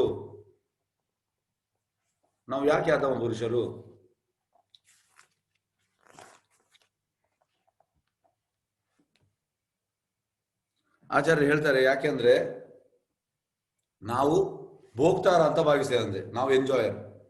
ಆಕ್ಚುಲಿ ಹೇಗಂದ್ರೆ ಆಚಾರ್ಯ ಹೇಳ್ತಾರೆ, ಈಗ ಸೂರ್ಯನ ಕಿರಣ ಸ್ಟಾಪ್ ಮಾಡಿದ್ರೆ ನಮ್ಗೆ ನೋಡ್ಲಿಕ್ಕೆ ಆಗುದು, ನಾವು ಕತ್ತಲಲ್ಲಿ ಇರ್ಬೇಕು. ಆದ್ರೂ ಕೂಡ ನಮ್ಗೆ ಎಂತಂದ್ರೆ ನಾವು ಜನರಲ್ಲಿ ಪ್ರಶ್ನೆ ಮಾಡುದು. ಈಗ ನಮ್ಮ ಆಚಾರ್ಯರ ಹತ್ರ ಪ್ರಶ್ನೆ ಮಾಡ್ತಿದ್ರು ತುಂಬಾ ಮಂದಿ, ದೇವರನ್ನು ತೋರಿಸ್ಬೋದಾ? ಅದಕ್ಕೆ ಪ್ರಭುಪಾದ ಹೇಳ್ತಿದ್ರು, ನಿನ್ನ ಪ್ರಶ್ನೆ ಸರಿಯಾಗಿಲ್ಲ.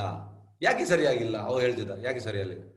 ಈಗ ನಾನು ಒಂದು ವೇಳೆ ಹೇಳಿದ್ರೆ ನಾನು ಕೃಷ್ಣನ ನೋಡಿದ್ದೇನೆ ಅಂತ ಹೇಳಿದ್ರೆ ನೀನು ನಂಬ್ತೀಯಾ? ಇಲ್ಲ, ನಾನು ನಂಬುದಿಲ್ಲ. ಮತ್ತೆ ನಿನ್ನ ಪ್ರಶ್ನೆ ಕೂಡ ಇರ್ರೆಲೆವೆಂಟ್, ಅದು ಸರಿಯಾದದಲ್ಲ. ಅದೇ ರೀತಿ ಜನರು ಎಂತಂದ್ರೆ ಅವರಿಗೆ ಆ ಸೂರ್ಯನ ಕಿರಣ ಇಲ್ಲದೆ ಅವ್ರಿಗೆ ನೋಡ್ಲಿಕ್ಕೆ ಆಗುದಿಲ್ಲ, ಅದು ಕೂಡ ಅವರಿಗೆ ಅಹಂಕಾರ. ಹಾಗಾಗಿ ನಾವು ಅಧಮ ಪುರುಷರಂತ ಆಚಾರ್ಯ ಹೇಳ್ತಾರೆ. ಮತ್ತೆ ಮಧ್ಯಮ ಪುರುಷ ಅಂದ್ರೆ ಪರಮಾತ್ಮ ಎಲ್ಲರ ಹೃದಯದಲ್ಲಿದ್ದಾನೆ, ಅವ ಮಧ್ಯಮ ಪುರುಷ. ಕೃಷ್ಣ ಉತ್ತಮ ಪುರುಷ, ಅದಕ್ಕೆ ಅವನ ಕೃಷ್ಣನ ಹೆಸರು ಪುರುಷೋತ್ತಮ. ಹಾಗಾಗಿ ಕೃಷ್ಣ ಯಾವಾಗ್ಲೂ ಒಬ್ಬ ಪುರುಷ, ಇದನ್ನು ತಿಳಿಬೇಕು. ಎಂತಂದ್ರೆ ತುಂಬಾ ಈ ಮೆಡಿಟೇಷನ್ ಕ್ಯಾಂಪ್ನವರೆಲ್ಲ ಹೇಳುದು ಕೃಷ್ಣನಿಗೆ ರೂಪ ಇಲ್ಲ, ಆತರ ಅಲ್ಲ. ಕೃಷ್ಣನಿಗೆ ರೂಪ ಉಂಟು, ಕೃಷ್ಣ ಪುರುಷ. ನೋಡಿ ಹೇಗಿದ್ದಾನೆ ಕೃಷ್ಣ ಯಾವಾಗ್ಲೂ ಆ ಒಂದು ನವ ಯೌವನಂಶ. ಅಂದ್ರೆ ಈ ಯುದ್ಧ ಆಗುವಾಗ ಕುರುಕ್ಷೇತ್ರ ಯುದ್ಧದಲ್ಲಿ ಅರ್ಜುನನಿಗೆ 88 ವರ್ಷ ಅಂತ ಹೇಳ್ತಾರೆ. ಅದೇ ತರ ಇವರಿಗೆ ಕೂಡ ಅಷ್ಟೇ, ಅಂದ್ರೆ ಆ ಮೆಟೀರಿಯಲ್ ಕ್ಯಾಲ್ಕುಲೇಷನ್. ಮತ್ತೆ ಮೊಮ್ಮಗ ಕೂಡ ಇದ್ರು ಕೃಷ್ಣನಿಗೆ. ಆದ್ರೆ ಕೃಷ್ಣ 16 ವರ್ಷದ ಆ ನವ ಯೌವನಂಶ ತರ ಕಾಣ್ತಿದ್ದ. ಹಾಗಾಗಿ ಕೃಷ್ಣಂದು ಆಧ್ಯಾತ್ಮಿಕ ಶರೀರ ನಮ್ಮ ಹಾಗೆ ಭೌತಿಕ ಶರೀರ ಅಲ್ಲ. ಪರಮಪುರುಷನು ಎಲ್ಲವನು ಬಲ್ಲವನು, ಅತಿ ಪುರಾತನು ಅಂದ್ರೆ ಓಲ್ಡೆಸ್ಟ್ ಆಫ್, ನಿಯಂತ್ರಕನು, ಅತ್ಯಂತ ಸಣ್ಣ ಅಂದ್ರೆ ಅನೋರಣೀಯ ಮಹೋನ್ಮಯ, ಅಂದ್ರೆ ಸಣ್ಣಗಿಂತ ಸಣ್ಣ, ದೊಡ್ಡಗಿಂತ ದೊಡ್ಡ. ಇದು ಇನ್ಕನ್ಸೀವಬಲ್, ನಮ್ಗೆ ಅರ್ಥ ಮಾಡ್ಲಿಕ್ಕೆ ಆಗುದಿಲ್ಲ. ಅದಕ್ಕೆ ಕೃಷ್ಣ ಹೇಳುದು ಕೃಷ್ಣ ದೇವೋತ್ತಮ ಪರಮಪುರುಷ, ಎಲ್ಲ ಐಕನ ಮೀರಿದವನು, ಚಿಂತನೆ ಮೀರಿದವನು, ಸದಾ ಒಬ್ಬ ಪುರುಷ ಎಂದು ನಾವು ಧ್ಯಾನಿಸಬೇಕು. ಅವನು ಸೂರ್ಯನಂತೆ ಪ್ರಕಾಶಿಸುವನು ಮತ್ತು ಜೀವನಾಗಿದ್ದು ಈ ಐಕ ಪ್ರಕೃತಿಗೆ ಅತೀತನಾಗಿರುವನು. ಬ್ರಹ್ಮ ಮತ್ತೆ ಶಿವ ಕೂಡ ಕಾನ್ಸ್ಟೆಂಟ್ ಆಗಿ ಕೃಷ್ಣನ ಸ್ಮರಣೆಯಲ್ಲಿ ಇರ್ತಾರೆ. ಮಾಮುಪೇತ್ಯ ಪುನರ್ಜನ್ಮ ದುಃಖಾಲಯಂ ಅಶಾಶ್ವತಂ ನಾಪ್ನುವಂತಿ ಮಾತ್ಮಾನ ಸಂಸಿದ್ಧಿಂ ಪರಮಂ ಗತಾ. ಭಕ್ತಿಪೂರ್ವಕ ಯೋಗಿಗಳಾದ ಮಹಾತ್ಮನನ್ನ ಸೇರಿದ ಮೇಲೆ ದುಃಖಗಳ ತವರಾದ ಈ ಅಶಾಶ್ವತ ಪ್ರಪಂಚಕ್ಕೆ ಹಿಂದಿರುಗುವುದಿಲ್ಲ, ಏಕೆಂದ್ರೆ ಅವರು ಅತ್ಯುನ್ನತ ಪರಿಪೂರ್ಣತೆಯನ್ನು ಸಾಧಿಸಿದ್ದಾರೆ. ಈಗ ಹೇಗಂದ್ರೆ, ಇದಕ್ಕೆ ಹೇಗೆ ಉದಾಹರಣೆ ಕೊಡುವ, ಒಬ್ಬ ಈಗ ಬಿಲಿಯನೇರ್ ಇದ್ದು ಮಗ ಅವ ಅಂತಂದ್ರೆ ಅವನಿಗೆ ಮನೆಯಲ್ಲಿ ಎಲ್ಲ 7 ಸ್ಟಾರ್ ಅಂತ ಹೇಳುದು, 7 ಸ್ಟಾರ್ ಹೋಟೆಲ್ ಅವನ ಮನೆಯಲ್ಲಿ ಉಂಟು, ಅದೇನೇ ತಿಂತಾ ಇದ್ದಾನೆ. ಸಡನ್ ಆಗಿ ಅವನಿಗೆ ತಂದೆ ಹೇಳ್ತಾರೆ ನೀನು ಮನೆ ಬಿಟ್ಟು ಹೋಗು, ಮತ್ತೆ ಅವನಿಗೆ ಕಳಿಸುವಾಗ ಅವನಿಗೆ ರೋಡ್ ಸೈಡ್ ಅಲ್ಲಿ ಇರುವ ಅಂಗಡಿಯಲ್ಲಿ ತಿನ್ಲಿಕ್ಕೆ ಆಗ್ತದ? ಇಲ್ಲ. ಅದೇ ರೀತಿ ಎಂತ ಅಂದ್ರೆ ಶುದ್ಧ ಭಕ್ತರು ಮಹಾತ್ಮರು ನೋಡಿ, ಇಲ್ಲಿ ಕೂಡ ಮಹಾತ್ಮ ಅಂತ ಉಂಟು, ಶುದ್ಧ ಭಕ್ತರು ಅವರು ಅಲ್ಲಿ ಪರ್ಫೆಕ್ಟ್. ಈಗ ನಮ್ಮ ಆಚಾರ್ಯ ಪ್ರಭುಪಾದ ಅವರು ನಿತ್ಯ ಸಿದ್ಧ ಅಂದ್ರೆ ಈ ಭೌತಿಕ ಲೋಕಕ್ಕೆ ಬಂದದ್ದು ಆ ಕೃಷ್ಣನ ಆಜ್ಞೆಯಿಂದ. ಕೃಷ್ಣ ಕಳಿಸಿದ್ದು ನೀನು ಹೋಗಿ ನಿತ್ಯ ಬದ್ಧರನ್ನು ನನ್ನಲ್ಲಿ ಇದ್ದ, ಹಾಗಾಗಿ ಅವರೆಂತ ತಪ್ಪು ಮಾಡಲಿಲ್ಲ, ಹಾಗಾಗಿ ಅವರಿಗೆ ಗೊತ್ತುಂಟು ಅಲ್ಲಿ ಎಂತ ಉಂಟ ಅಂತ. ಎಂತ ಹೇಳುದು, ಆಧ್ಯಾತ್ಮಿಕ ಲೋಕದಲ್ಲಿ ಸುಖಾಲಯದಲ್ಲಿ ಎಂತ ಉಂಟಂತ ಅವ್ರಿಗೆ ಗೊತ್ತುಂಟು, ಹಾಗಾಗಿ ಅವರಿಗೆ ಬರ್ಲಿಕ್ಕೆ ಇಷ್ಟ ಇಲ್ಲ. ಬಂದ ಮೇಲೆ ಅವ್ರಿಗೆ ಎಂತ ಅಂದ್ರೆ, ಇಲ್ಲಿ ನೋಡಿ, ಭಕ್ತಿವರ ಯೋಗಿಗಳ ಮಹಾತ್ಮರು ನನ್ನ ಸೇರಿದ ಮೇಲೆ ದುಃಖಗಳು ತವರದ ಅಶ್ವಾಸ ಪ್ರಪಂಚ ಹಿಂದಿರುಗುವುದಿಲ್ಲ, ಅವರು ಬರುವುದಿಲ್ಲ ಅಂತೆ. ಆದ್ರೆ ಕೃಷ್ಣನ ಒಂದು ಕರೆಗೆ ಅವರು ಬರುವುದು, ಏಕೆಂದ್ರೆ ಅವರು ಅತ್ಯುನ್ನತ ಪರಿಮಾಣ ಸಾಧಿಸಿದ್ದಾರೆ. ಅವರು ಆ ಒಂದು ಒಳ್ಳೆಯ ಇದನ್ನು ಲೋಕವನ್ನು ನೋಡಿದ್ದಾರೆ, ಮತ್ತೆ ಅವರಿಗೆ ಕೆಟ್ಟ ಲೋಕ ನೋಡ್ಲಿಕ್ಕೆ ಇಚ್ಛೆ ಇಲ್ಲ. ಇಲ್ಲಿ ನೋಡಿ, ದುಃಖಾಲಯ ಅಶಾಶ್ವತಂ, ಇದಕ್ಕೆ ಆಚಾರ್ಯ ವಿವರಿಸಿದ್ದಾರೆ. ಅಂದ್ರೆ ಕೆಲವು ಸಂಸ್ಥೆಗಳು ಉಂಟು, ಅವ್ರು ಹೇಳುವುದು ಅಂತ ಅಂದ್ರೆ ಬ್ರಹ್ಮ ಸತ್ಯ ಜಗತ್ ಮಿಥ್ಯ. ಅದಕ್ಕೆ ಆಚಾರ್ಯ ಹೇಳ್ತಾರೆ ನಿಮ್ದು ಬ್ರಹ್ಮ ಸತ್ಯ ಹೌದು, ನಾನು ಒಪ್ತೇವೆ, ಆದ್ರೆ ಜಗತ್ ಮಿಥ್ಯ ಅಲ್ಲ. ಅವರು ಎಂತಂದ್ರೆ ಎಲ್ಲ ಈ ಸೋಕಾಲ್ಡ್ ಕೆಲವು ಸಂಸ್ಥೆಗಳು ಉಂಟು, ಅವ್ರು ಹೇಳುದು ಜಗತ್ ಮಿಥ್ಯ ಅಲ್ಲ, ಸುಳ್ಳು ಅಲ್ಲ, ಈ ಜಗತ್ತು ಕೂಡ ಸತ್ಯ, ಆದ್ರೆ ಅಶಾಶ್ವತಂ, ಟೆಂಪರರಿ. ಇದನ್ನ ಅರ್ಥ ಮಾಡ್ಬೇಕು. ಪ್ರಭುಪಾದ ಇದಕ್ಕೆ ಆ ಕಮೆಂಟ್ ಕೊಟ್ಟಿದ್ದಾರೆ ಭಾವಾರ್ಥದಲ್ಲಿ. ಅವ್ರು ಹೇಳ್ತಾರೆ ಆ ಬ್ರಹ್ಮ ಸತ್ಯ, ಜಗತ್ತು ಅಶಾಶ್ವತಂ ಅಂದ್ರೆ ಟೆಂಪರರಿ. ಹಾಗೆ ಇದು ಕೃಷ್ಣ ಹೇಳಿದ್ದಾನೆ ದುಃಖಾಲಯಂ, ಈ ಭೌತಿಕ ಲೋಕ ದುಃಖಾಲಯಂ, ಇದನ್ನು ಸುಖಾಲಯ ಮಾಡ್ಲಿಕ್ಕೆ ಆಗುದಿಲ್ಲ, ಇದು ದುಃಖಾಲಯಂ. ಮತ್ತೆ ಎಂತ ಮಾಡ್ತಾರೆ ಅಂದ್ರೆ ಮಾಮುಪೇದೆ ಪುನರ್ಜನ್ಮ, ಮತ್ತೆ ಯಾರು ಒಮ್ಮೆ ಕೃಷ್ಣ ಲೋಕಕ್ಕೆ ಹೋಗ್ತಾರೆ ಮತ್ತೆ ಅವನಿಗೆ ಪುನರ್ಜನ್ಮ ಇಲ್ಲ. ನೋಡಿ ಇಲ್ಲಿ ನಿಮ್ಗೆ ಆ ಚಿತ್ರದಲ್ಲಿ ಕಾಣಬಹುದು, ಸರಿಯಾಗಿ ನೋಡಿ ನೀವು ಚಿತ್ರದಲ್ಲಿ ನೋಡಿ, ಈ ತರ ಇದು ಅಂದ್ರೆ ಬೇರೆ ಬೇರೆ ಈ ಸೋಕಾಲ್ಡ್ ಆಧ್ಯಾತ್ಮಿಕ ಸಂಸ್ಥೆಗಳು ಮೇಲಿಂದ ಹಾರ್ಲಿಕ್ಕೆ ನೋಡುದು, ಆದ್ರೆ ಭಕ್ತನು ಹೇಗೆ ಅಂದ್ರೆ ಆ ಬಾಗಿಲು ತೆಗೆದು ಆರಾಮ್ಸೆ ಬರ್ತಾನೆ. ಸುಮ್ಮನೆ ಅವ್ರದ್ದು ಎಫರ್ಟ್. ಎಸ್, ಐಕ ಜಗತ್ತಿನ ಅತ್ಯುನ್ನತ ಲೋಕದಿಂದ ಅತಿ ಕೆಳಗಿನ ಲೋಕದವರೆಗೆ ಎಲ್ಲಾ ಲೋಕಗಳು ದುಃಖದ ಆವಾಸಗಳೇ. ಇವುಗಳಲ್ಲಿ ಜನನ ಮರಣಗಳು ಮತ್ತೆ ಮತ್ತೆ ಆಗುತ್ತದೆ. ಆದರೆ ಕುಂತಿಯ ಪುತ್ರನಾದ ಅರ್ಜುನನೇ, ನನ್ನ ನಿವಾಸವನ್ನು ಸೇರಿದವನಿಗೆ ಪುನರ್ಜನ್ಮವಿಲ್ಲ. ಇದಕ್ಕೋಸ್ಕರ ಆಚಾರ್ಯ ಹೇಳೋದು, ಯಾಕೆ ನೀವು ಕೃಷ್ಣನ ಲೋಕಕ್ಕೆ ಹೋಗ್ಬೇಕು, ಯಾಕಂದ್ರೆ ಅಲ್ಲಿ ಮತ್ತೆ ನಿಮ್ಗೆ ಪುನರ್ಜನ್ಮ ಇಲ್ಲದಿದ್ರೆ ಈ ಎಲ್ಲಾ ಲೋಕಗಳಲ್ಲಿ ದೇವಲೋಕ ಕೂಡ ಹೋದ್ರು ಕೂಡ ನಿಮ್ಗೆ ಮತ್ತೆ ಹುಟ್ಟು ಸಾವು ಈ ತರ ಇರ್ತದೆ. ಅಂದ್ರೆ ಜನ್ಮಗಳ ಮತ್ತೆ ಮತ್ತೆ ಸೈಕಲ್.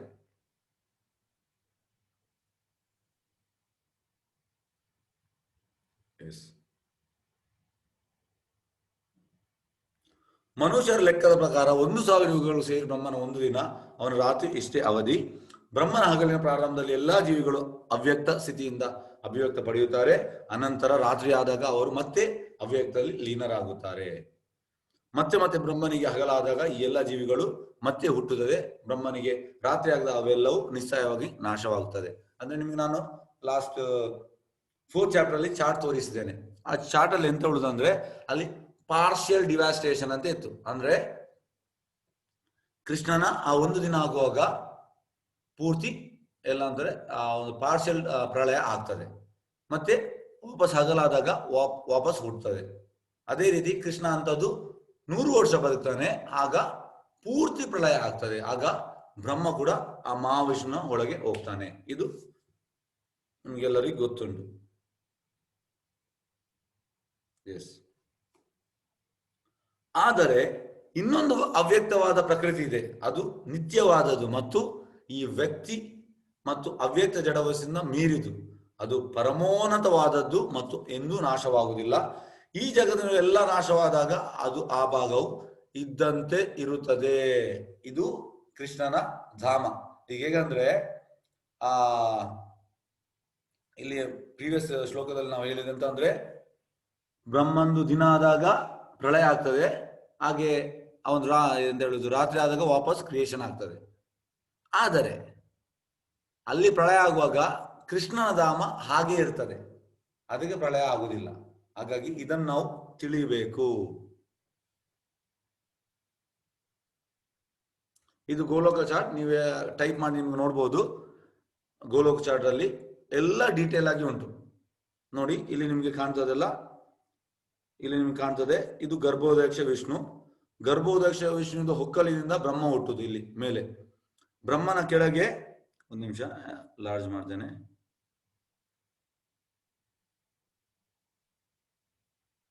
ಓಕೆ ನೋಡಿ, ಈ ಬ್ರಹ್ಮನ ಕೆಳಗೆ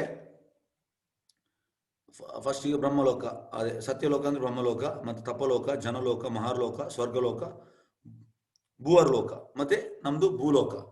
ಭೂಲೋಕದ ಕೆಳಗೆ ಆತಲ, ವೀತಲ, ಸೂತಲ, ತಲತಲ, ರಸತಲ, ತಲತಲ, ಮಹಾತಲ, ರಸತಲ, ಪಾತಲ. ಮತ್ತೆ ಅದರ ಕೆಳಗೆ ಪಿತೃಲೋಕ ಉಂಟು, ಅದರ ಕೆಳಗೆ ನರಕಲೋಕ. ಬೇಡದು ಮಾಡಿದ್ರೆ ನರಕಲೋಕಕ್ಕೆ ಹೋಗುದು. ಆದ್ರೆ ನೀವು ಪುಣ್ಯ ಮಾಡಿದ್ರೆ ಈ 14 ಪ್ಲೇಸ್ ಅಲ್ಲಿ ನೀವು ಆಚೆ ಓಡಾಡ್ತಾ ಇರ್ತೀರಿ. ಮತ್ತೆ ಅದರ ಮೇಲೆ ಇಲ್ಲಿರುವುದು ದೇವಿಧಾಮ, ಮತ್ತೆ ಇದು ಸದಾಶಿವಲೋಕ, ಶಿವನೇ ಬೋರ್ಡ್. ಓಕೆ, ಒಂದು ನಿಮಿಷ ಮೇಲೆ ಮಾಡ್ತೇನೆ. ಅದರ ಮೇಲೆ ಇರುವಂಥದ್ದು ಈ ಎಲ್ಲ ಬ್ರಹ್ಮಜ್ಯೋತಿ ಹೇಳ್ತಾರಲ್ಲ, ಈ ಮೆಡಿಟೇಷನ್ ಅವರೆಲ್ಲ, ಅವರಿಗೆ ಇಲ್ಲಿ ಹೋಗ್ಲಿಕ್ಕೆ ಆಸೆ. ಆದ್ರೆ ಅಲ್ಲಿ ಕೂಡ ನಿಮ್ಗೆ ಎಂತ ಆಗ್ತದೆ ಅಂದ್ರೆ, ಮತ್ತೆ ನೀವು ಅಲ್ಲಿ ಹೋದ್ರೂ ಕೂಡ ಮತ್ತೆ ನಿಮಗೆ ಸಾವು ಖಚಿತ. ಹಾಗಾಗಿ ಅದು ಕೂಡ ಸರಿಯಲ್ಲ. ಮಾತ್ರ ಅದರ ಮೇಲೆ ಇರುವಂತದ್ದು, ಒಂದು ನಿಮಿಷ ಇದನ್ನು ತೋರಿಸ್ತೇನೆ ನಿಮ್ಗೆ ನೋಡಿ. ಇಲ್ಲಿ ನಿಮಗೆ ಕ್ಲಿಯರ್ ಆಗಿ ಕಾಣ್ತದೆ. ಅದರ ಮೇಲೆ ಇರುವಂತದ್ದು ಇದು ವೈಕುಂಠ. ಇಲ್ಲಿ ಎಂತ ಹೇಳುದು ವೈಕುಂಠದಲ್ಲಿ. ಮತ್ತೆ ಅದರ ಮೇಲೆ ಇರುವಂತದ್ದು ಅಯೋಧ್ಯ, ಅದರ ಮೇಲೆ ಇರುವಂತದ್ದು ಗೋಲೋಕ, ಎಲ್ಲಿ ಕೃಷ್ಣನ ನಿತ್ಯ ಲೀಲೆ ಆಗ್ತದೆ. ಹಾಗಾಗಿ ಆಚಾರ್ಯ ಹೇಳ್ತಾರೆ, ನಾವು ಇದಕ್ಕೆ ಹೋಗ್ಲಿಕ್ಕೆ ಪ್ರಯತ್ನ ಮಾಡ್ಬೇಕಂದ್ರೆ, ಇದಕ್ಕೆ ಮೇಲೆ ಹೋದ್ರೆ ಮತ್ತೆ ನಮ್ಗೆ ಜನ್ಮ ಮೃತ್ಯು ಜರ ವ್ಯಾಧಿ ಇಲ್ಲ. ಇಲ್ಲದಿದ್ರೆ ಉಳಿದ ಎಲ್ಲ ಕಡೆ ಹೋದ್ರೂ ಕೂಡ ನಿಮ್ಗೆ ಮತ್ತೆ ಜನ್ಮ ಮೃತ್ಯು ಜರ ವ್ಯಾಧಿ ಉಂಟು. ಹಾಗಾಗಿ ನಾವು ಅದನ್ನು ತಿಳಿಬೇಕು. ಈ ಗೋಲೋಕ ನಾನು ಕಳಿಸ್ತೇನೆ ನಿಮ್ಗೆ PDF, ಅದ್ರಲ್ಲಿ ನಿಮ್ಗೆ ನೋಡ್ಬೋದು, ಎಲ್ಲ ಡೀಟೇಲ್ ಆಗಿ ಉಂಟು. ಸಾರಿ, ಎಸ್ ನೋಡಿ. ಈಗ ಇದೊಂದು ಒಳ್ಳೆ ಒಂದು ವಿಷಯ. ಹೇಗೆಂದ್ರೆ ಜನರಿಗೆ ಈಗ ಅವರು ಒಂದು ಕೆಲಸದಲ್ಲಿ ಇರ್ತಾರೆ, ಪೂರ್ತಿ ಕೆಲಸ, ಮತ್ತೆ ಅವರಿಗೆ ಒಂದು ಸ್ವಲ್ಪ ರಿಲ್ಯಾಕ್ಸೇಷನ್ ಬೇಕು. ರಿಲ್ಯಾಕ್ಸೇಷನ್ ಅಂದ್ರೆ ಎಲ್ಲಿಯಾದ್ರೂ ಹೋಗುವ, ಫ್ಯಾಮಿಲಿ ಒಟ್ಟಿಗೆ ಹೋಗುವ. ಆಗ ಅವ್ರು ಬಯಸೋದು ಒಳ್ಳೆ ಒಂದು ಜಾಗ, ನೀರೆಲ್ಲ ಉಂಟು, ಮತ್ತೆ ಕಾಡಿರುವಂಥದ್ದು, ಆ ತರ ಜಾಗ. ಅದು ಯಾಕೆ ನಮ್ಗೆ ನೋಡಿ, ಮತ್ತೆ ಹೆಚ್ಚಿನಾಗಿ ಈಗ ನಾವು ಬಸ್ಸಲ್ಲಿ ಹೋಗುವಾಗ, ಕಾರಲ್ಲಿ ಹೋಗುವಾಗ, ಇಲ್ಲ ಟ್ರೈನಲ್ಲಿ ಹೋಗುವಾಗ, ಫ್ಲೈಟ್ ಅಲ್ಲಿ ಹೋಗುವಾಗ ನಮಗೆ ವಿಂಡೋ ಸೀಟ್ ಬೇಕು, ನಮ್ಗೆ ನೋಡ್ಲಿಕ್ಕೆ ಬೇಕು. ಇದೆಲ್ಲ ಯಾಕೆ ಅಂತ ಆಚಾರ್ಯ ವಿವರಿಸ್ತಾರೆ. ಯಾಕಂದ್ರೆ ನಾವು ಕೃಷ್ಣನನ್ನು ನೋಡದೆ ತುಂಬಾ ಸಮಯ ಆಯ್ತಂತೆ. ನಮ್ದು ಈಗ ಮಿಸ್ಸಿಂಗ್ ಅಂತ ಅಂದ್ರೆ ನಮ್ಗೆ ಕೃಷ್ಣನ ನೋಡ್ಬೇಕು.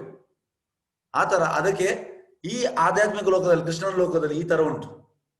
ನೀವು ಯಾವ್ದೆಲ್ಲ ಅಪೇಕ್ಷೆ ಮಾಡ್ತೀರಾ ಅದೆಲ್ಲ ಆ ಗೋಲೋಕ ಧಾಮದಲ್ಲಿ ಹೀಗೆ ಉಂಟು. ಹಾಗಾಗಿ ನಮ್ಗೆ ಅದು ಅಪೇಕ್ಷೆ ಅಂತೆ. ಯಾಕಂದ್ರೆ ತುಂಬಾ ಸಮಯ ಆಯ್ತು ನಾವು ಅದನ್ನು ನೋಡದೆ, ಎಷ್ಟೋ ಕೋಟಿಗಟ್ಟಲೆ ಇದನ್ನ ತೆಗೆದಿದ್ದೇವೆ. ಅದರಲ್ಲಿ ಅಂತ ನಾವು ಕೃಷ್ಣನಿಗೆ ರಿವೋಲ್ಟ್ ಆಗಿದ್ದೇವೆ. ಹಾಗಾಗಿ ನಾವು ಎಷ್ಟೋ ಮುಂಚೆ ನಾವು ನೋಡಿದ್ದು, ಈಗ ನಮ್ಗೆ ಅಂತ ಅಂದ್ರೆ ನಾವು ಸನಾತನ ಅಲ್ಲ. ಯಾಕಂದ್ರೆ ನಮ್ದು ಕೂಡ ಆತ್ಮ ಸಚಿದಾನಂದ, ಕೃಷ್ಣನ ಕೂಡ ಆತ್ಮ ಸಚಿದಾನಂದ. ಹಾಗಾಗಿ ಆದ್ರೆ ಈ ಭೌತಿಕ ಲೋಕಕ್ಕೆ ಬಂದು ಅದು ಕಂಟಾಮಿನೇಷನ್ ಆಗಿದೆ.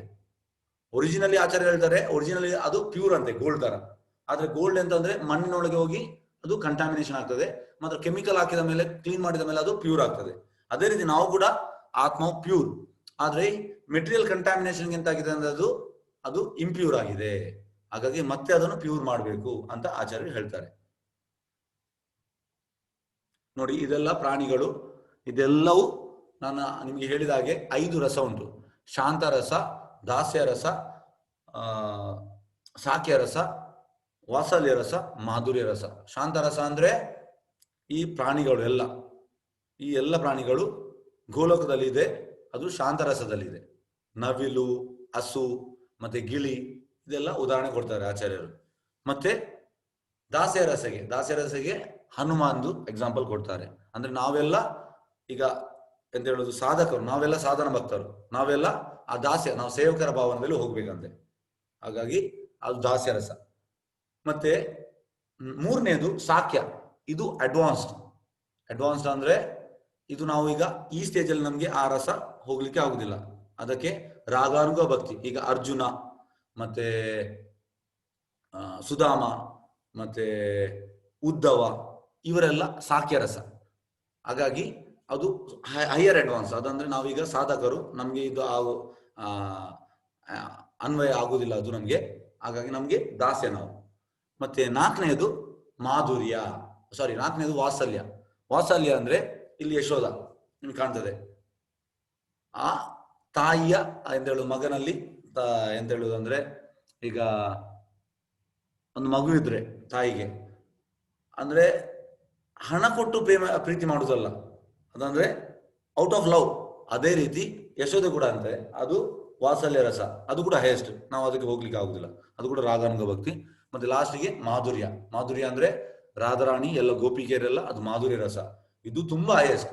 ಇದನ್ನ ನಾವು ಎಂತ ಅಂದ್ರೆ, ಅದಕ್ಕೆ ಎಂತ ಆಗ್ತದೆ ಅಂದ್ರೆ ಕಲಿಯುಗದಲ್ಲಿ ಜನರು ಸೀದಾ ಎಂತ ಹೇಳುದು 10ನೇ ಸ್ಕಂದ, ದಶಮ ಸ್ಕಂದ ಭಾಗವತಮಲ್ಲಿ ಉಂಟು, ಅದರಲ್ಲಿ ಕೃಷ್ಣನ ರಾಸಲೀಲೆ ಉಂಟು, ಡೈರೆಕ್ಟ್ ಅದಕ್ಕೆ ಜಂಪ್ ಮಾಡುದು. ಯಾಕಂದ್ರೆ ನೋಡಿ, ಜನರದಲ್ಲಿ ಮೈಂಡಲ್ಲಿ ಎಲ್ಲ ಕಾಮ ಉಂಟು, ಅವರು ಕೂಡ ಅದಕ್ಕೆ ಆಗ್ತಾರೆ.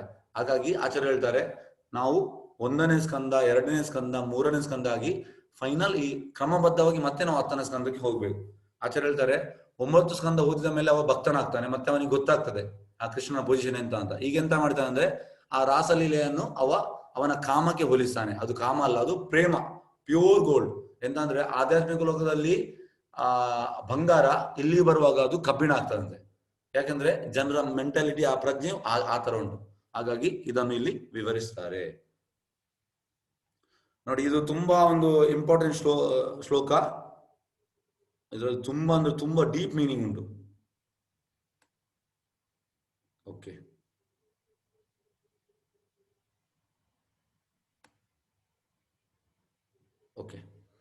ಮುಕುಂದ ಮಾಲ ಸ್ತೋತ್ರ, ಇದು ಕಿಂಗ್ ಕುಲಶೇಖರಂದು ಪ್ರಾರ್ಥನೆಗಳು. ಓಕೆ, ಕೃಷ್ಣ ತ್ವದೀಯ ಪದ ಪಂಕಜಂ ಪಂಜರಾಂತಂ ಅದ್ವೈವ ಮೇ ವಿಶತು ಮಾನಸ ರಾಜ ಹಂಸ ಪ್ರಾಣ ಪ್ರಯಾಣ ಸಮಯೇ ವಾತ ಪಿತ್ಸೆ ಕಂಠಾವರೋಧನ ವಿಧಾ ಸ್ಮರಣಂ ಕುತಸ್ತೆ. ಇದು ಎಂತ ಹೇಳ್ತಾ ಉಂಟು ನೋಡುವ. ಅನುವಾದ: ಪ್ರಿಯ ಕೃಷ್ಣ, ನನ್ನ ಮಾನಸ ರಾಜಹಂಸವು ನಿನ್ನ ಪಾದಾರವಿಂದಗಳ ದಂಟನ್ನು ಸುತ್ತಿಕೊಳ್ಳುವಂತೆ ನನ್ನನ್ನು ಈ ಕೂಡಲೇ ಸಾಯಿಸು. ಇಲ್ಲದಿದ್ದರೆ ನಾನು ಕೊನೆಯ ಉಸಿರೆಳೆಯುವಾಗ ನನ್ನ ಗಂಟಲು ಕಟ್ಟಿ ಹೋಗಿರುವಾಗ ನಿನ್ನ ಸ್ಮರಣೆ ಮಾಡಲು ಹೇಗೆ ಸಾಧ್ಯ? ಇದು ಶುದ್ಧ ಭಕ್ತರ ನೆಲೆ. ಎಂತ ಶುದ್ಧ ಭಕ್ತರು ಹೇಳುದು, ಕುಲಶೇಖರ ರಾಜ ಎಂತ ಹೇಳುದಂದ್ರೆ, ಕೃಷ್ಣ ಹೀಗೆ ಉದಾಹರಣೆ ಎಂತ ಕೊಡುದಂದ್ರೆ, ಈ 2 ಪಕ್ಷಿ ಉಂಟು, ಒಂದು ಹಂಸ ಮತ್ತೆ ಒಂದು ಕಾಗೆ. ಹಂಸ ಎಂತ ಮಾಡುವುದು, ಒಳ್ಳೆ ಕಡೆ ಹೋಗುವುದು, ಕಾಗೆ ಗಾರ್ಬೇಜ್ ಕಡೆ ಹೋಗುವುದು, ಕೆಟ್ಟದ ಕಡೆ. ಹಾಗಾಗಿ ನಾವು ಹಂಸರಾಗಿ ಇರ್ಬೇಕಂತೆ, ಯಾವಾಗಲೂ ಒಳ್ಳೆ ಕಡೆಗೆ ಹೋಗ್ಬೇಕು, ಕಾಗೆ ತರ ಇರಬಾರ್ದು ಅಂತ ಆಚಾರ್ಯ ಹೇಳ್ತಾರೆ. ಮತ್ತೆ ಎಂತ ಅಂದ್ರೆ, ಈ ಹಂಸವು ಆ ತಾವರೆಯ ದಂಟು ಅದನ್ನು ಅಂದ್ರೆ ಅಪ್ಪಿ ಹಿಡಿದಿದೆ, ಅಂದ್ರೆ ಗಟ್ಟಿಯಾಗಿ ಅಪ್ಪಿ ಹಿಡಿದಿದೆ. ಹಾಗಾಗಿ ಕುಲಶೇಖರ ರಾಜ ಹೇಳುದು, ಅವ ಶುದ್ಧ ಭಕ್ತ, ನನ್ನ ಕೂಡ ಮನಸ್ಸು ನಿನ್ನ ಪಾದಗಳನ್ನು ಗಟ್ಟಿಯಾಗಿ ಹಿಡಿದುಕೊಂಡಿದೆ. ಆದರೆ ಅದಕ್ಕೋಸ್ಕರ ಇವ ಹೇಳುದು ಕುಲಶೇಖರ ರಾಜ, ನನ್ನನ್ನು ಈಗಲೇ ಸಾಯಿಸು. ಯಾಕೆ ನನ್ನನ್ನು ಸಾಯಿಸು? ಯಾಕೆಂದ್ರೆ ಈಗ ನನ್ನ ಪೂರ್ತಿ ಮನಸ್ಸು ನಿನ್ನ ಪಾದಗಳನ್ನು ಗಟ್ಟಿಯಾಗಿ ಹಿಡಿದುಕೊಂಡಿದೆ, ಹಾಗಾಗಿ ನನ್ನನ್ನು ಸಾಯಿಸು. ಯಾಕೆಂದ್ರೆ ಈಗ ನಾನು ಯಂಗ್, ನನ್ಗೆ ಈಗ ನಿನ್ನ ಸ್ಮರಣೆ ಮಾಡಲಿಕ್ಕೆ ನನ್ಗೆ ಇಚ್ಛೆ ಉಂಟು. ಆದರೆ ಪ್ರಾಯ ಆದಾಗ ಗಂಟಲಲ್ಲಿ ಕಪ ವಾತ ಪಿತ್ತ, ಇದು 3 ಇರ್ತದೆ, ಕಪ ವಾತ ಪಿತ್ತ.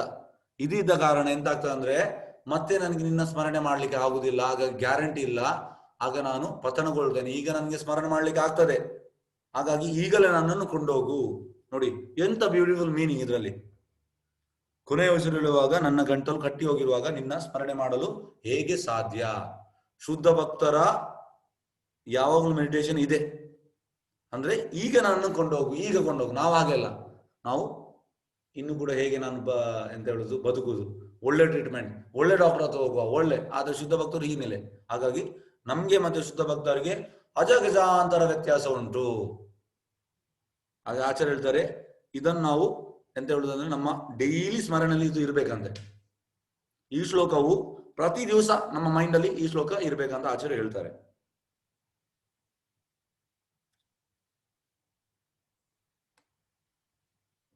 ಓಕೆ,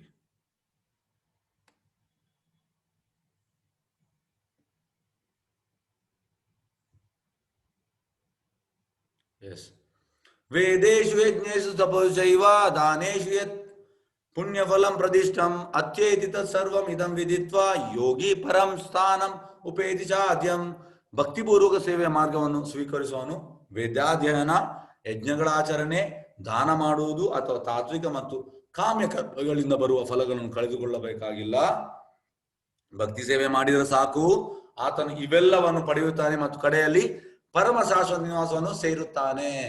ಅಂದ್ರೆ ಮೊದಲನೇ ಅಧ್ಯಾಯದಲ್ಲಿ ನನ್ನ ಬೇರೆ ಗ್ರೂಪ್ ಅಲ್ಲಿ ಅವರು ಹೇಳ್ತಿದ್ರು, ನಾವು ಯಾಕೆ ಭಕ್ತಿಯನ್ನು ತಗೊಳ್ಬೇಕು, ನಾವು ಒಳ್ಳೆ ಕೆಲಸ, ದಾನ ಮಾಡುವುದು, ಮತ್ತೆ ನಾವು ಎಂತ ಹೇಳುದು, ಕಾಮ್ಯ ಕರ್ಮ ಮಾಡುದು, ಇದು ಮಾಡಿದ್ರೆ ಸಾಕು ನಾವು, ಅಂದ್ರೆ ಇನ್ನೊಬ್ಬರಿಗೆ ಉಪಕಾರ ಮಾಡಿದ್ರೆ.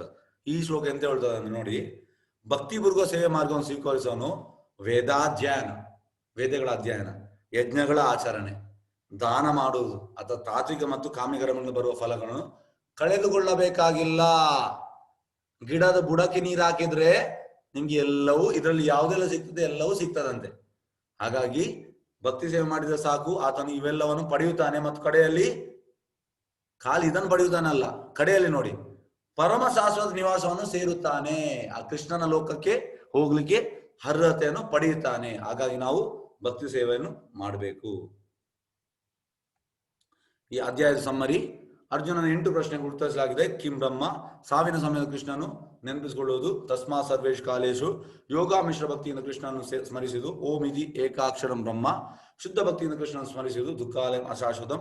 ಭೌತಿಕ ವಸ್ತು ಪ್ರಪಂಚ ಮತ್ತು ಆಧ್ಯಾತ್ಮಿಕ ಪ್ರಪಂಚ ಪರಸ್ತಸ್ಮಾತ್ತು ಭಾವ ಅನ್ಯೋ. ಶುದ್ಧ ಭಕ್ತಿಯಿಂದಲೇ ಪರಮವನ್ನು ಸಾಧಿಸಲು ಸಾಧ್ಯ.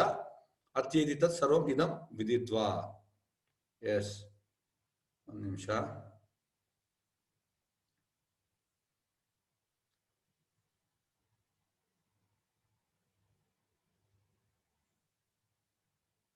ರಮೇಶ್ ಅವ್ರದ್ದು ಪ್ರಶ್ನೆ ಉಂಟಲ್ಲ, ಅನ್ಮ್ಯೂಟ್ ಮಾಡಿ ಸರ್, ಅನ್ಮ್ಯೂಟ್ ಮಾಡಿ ಸರ್.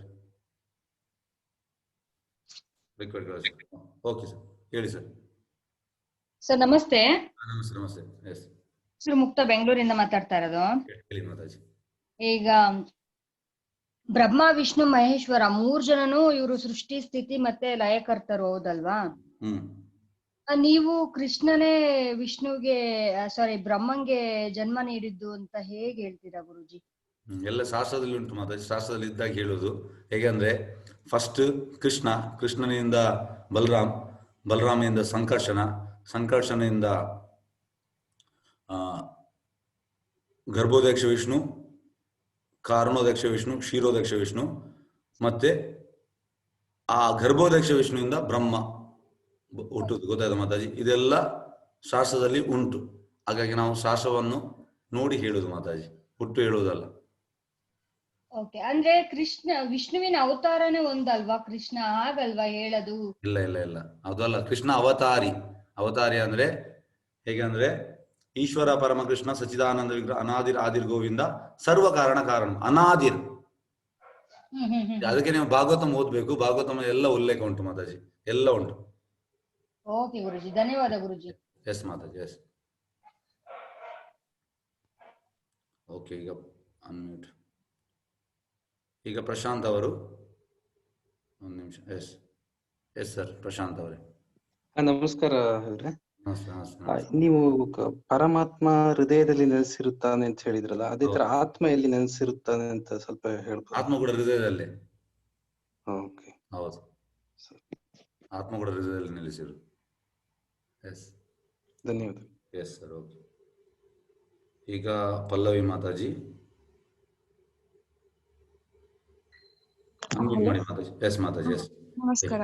ಹಾ. ಇದು ರಾಧೆ ಇದು ಲಕ್ಷ್ಮಿ ಅವತಾರನ ಅಥವಾ ರುಕ್ಮಿಣಿ ಲಕ್ಷ್ಮಿ ಅವತಾರನ? ಹಾ, ಒಳ್ಳೆ ಪ್ರಶ್ನೆ ಮಾತಾಜಿ. ಎಂತಂದ್ರೆ ಅಲ್ಲಾದಿನ ಶಕ್ತಿ ರಾಧೆಯಿಂದ ಲಕ್ಷ್ಮಿ ಮತ್ತೆ ರುಕ್ಮಿಣಿ ಬರುದು, ಗೊತ್ತಾಯ್ತಾ? ರಾಧೆ ಫಸ್ಟ್,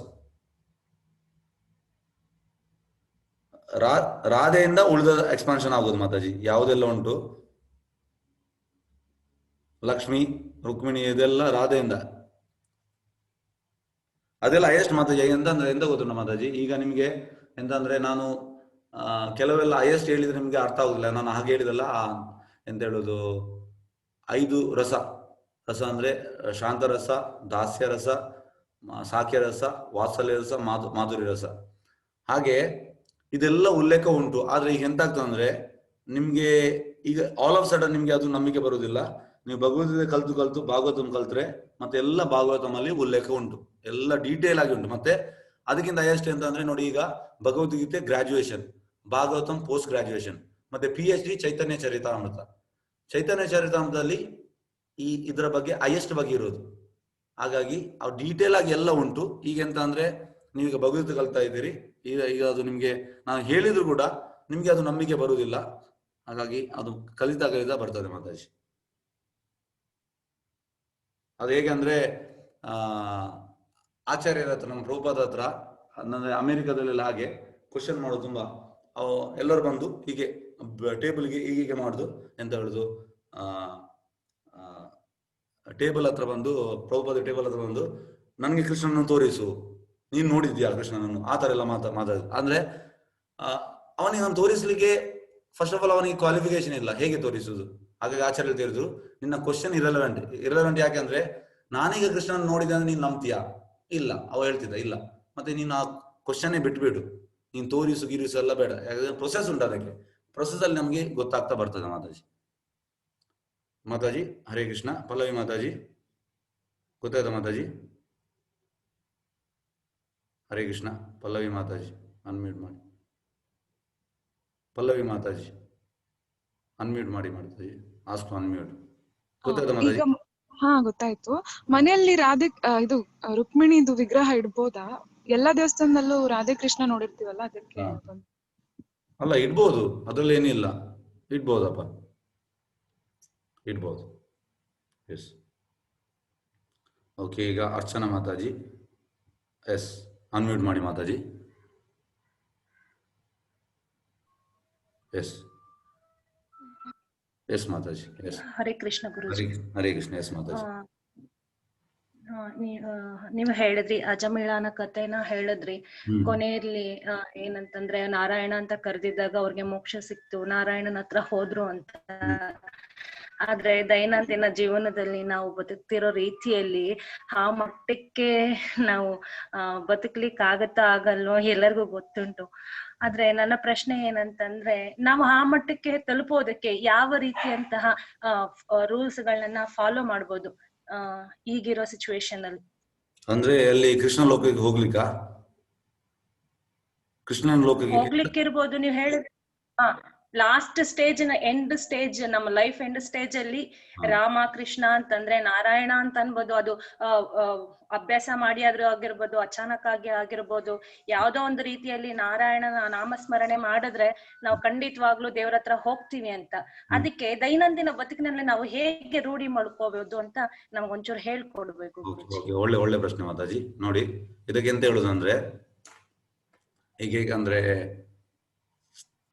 ಡಾಕ್ಟರ್ ಕಲಿಯುವಾಗ ನೀವು ಯಾರಾದ್ರೂ ಡಾಕ್ಟರ್ ಕಲ್ತಾರನ್ನು ಕೇಳಿ, ಅವರ MBBS ಅಲ್ಲಿ 5 ಇಯರ್ಸ್ ಏನುಂಟು, ಎಷ್ಟು ಕಷ್ಟಪಟ್ಟಿದ್ದಾರೆ ಅಂದ್ರೆ, ಅದು ಬೇಡ, ಡಾಕ್ಟರ್ ಬೇಡ, ನೀವು IAS ಕಲಿಯೋರನ್ನು ಯಾರಾದ್ರೂ ನಿಮ್ಗೆ ಗುರ್ತಿದ್ರೆ ಕೇಳಿ.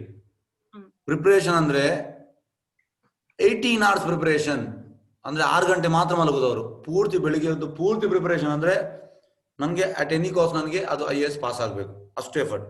ಅದೇ ರೀತಿ ಆಚಾರ್ಯ ಹೇಳ್ತಾರೆ, this is just material qualification. ಅದೇ ರೀತಿ ಕೃಷ್ಣನಲ್ಲಿ ಹೋಗುವುದು ಸುಲಭದ ಕೆಲಸ ಅಲ್ಲ.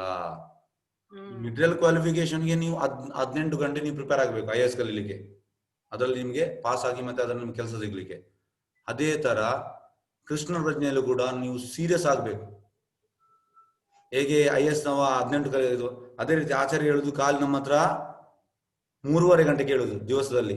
2 ಗಂಟೆ ಜಪ, ಅರ್ಧ ಗಂಟೆ ಭಜನೆ, 1 ಗಂಟೆ ಓದುದು.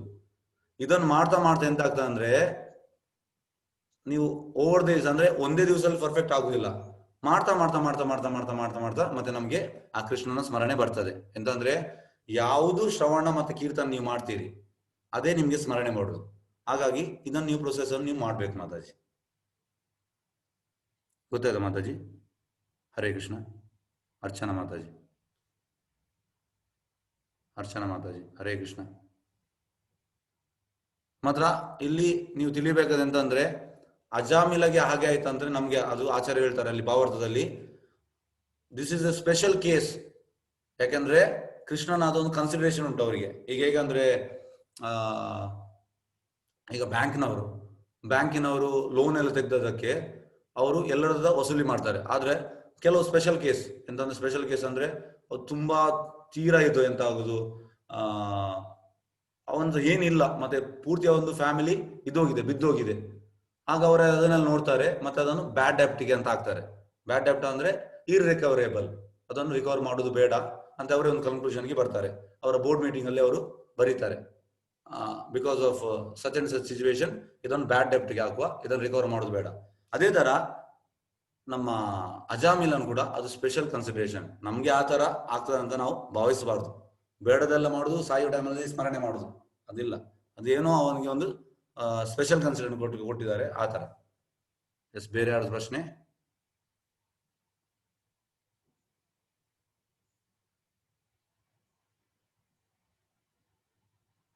ಬೇರೆ ಯಾರ್ದು ಪ್ರಶ್ನೆ? ಓಕೆ, 1 ನಿಮಿಷ. ಯಾವ್ದು ಪ್ರಶ್ನೆ ಇದ್ದಲ್ಲಿ ಇಲ್ಲಿ ಇದು ಮಾಡುವ. ಎಲ್ಲೋ ಪಾರ್ಟಿಸಿಪೆಂಟ್ಸ್. ಓಕೆ, ಯಾವ್ದು ಪ್ರಶ್ನೆ ಇದ್ದಲ್ಲಿ ಕೇಳ್ಬೋದು. ಪ್ರಭುಗಳೇ, ಶ್ರುತೇಶ್ ಅಂತ. ಹೇಳಿ ಹೇಳಿ.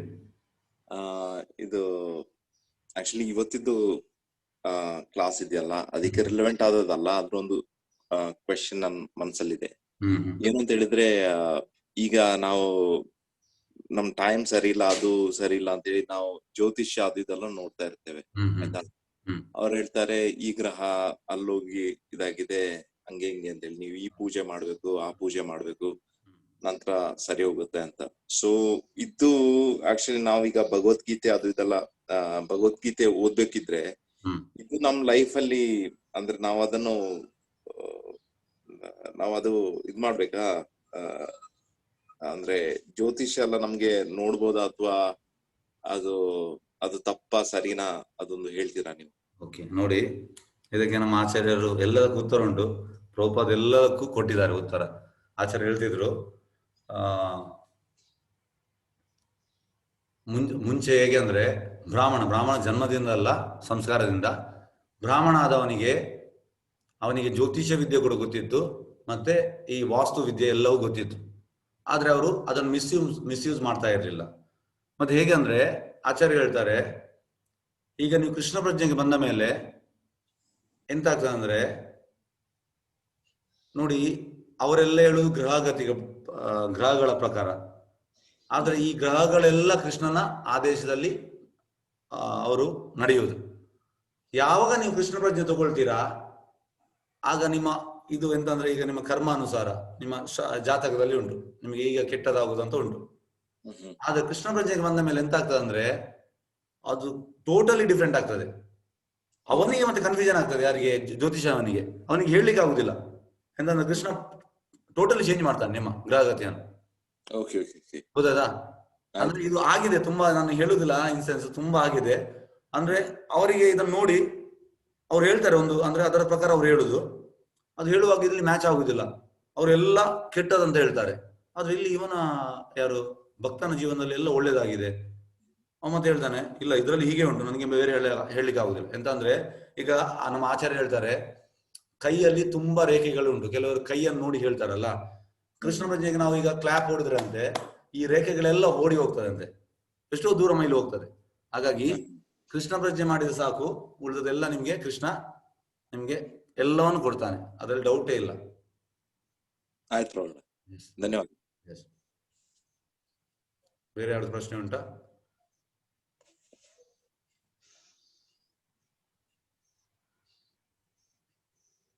ಹರೇ ಕೃಷ್ಣ. ಯಾರಾದ್ರೂ ಪ್ರಶ್ನೆ ಉಂಟಾ? ಪ್ರಶ್ನೆ ಇದ್ದಲ್ಲಿ ಕೇಳ್ಬೋದು. ಕೃಷ್ಣ ಚೈತನ್ಯ.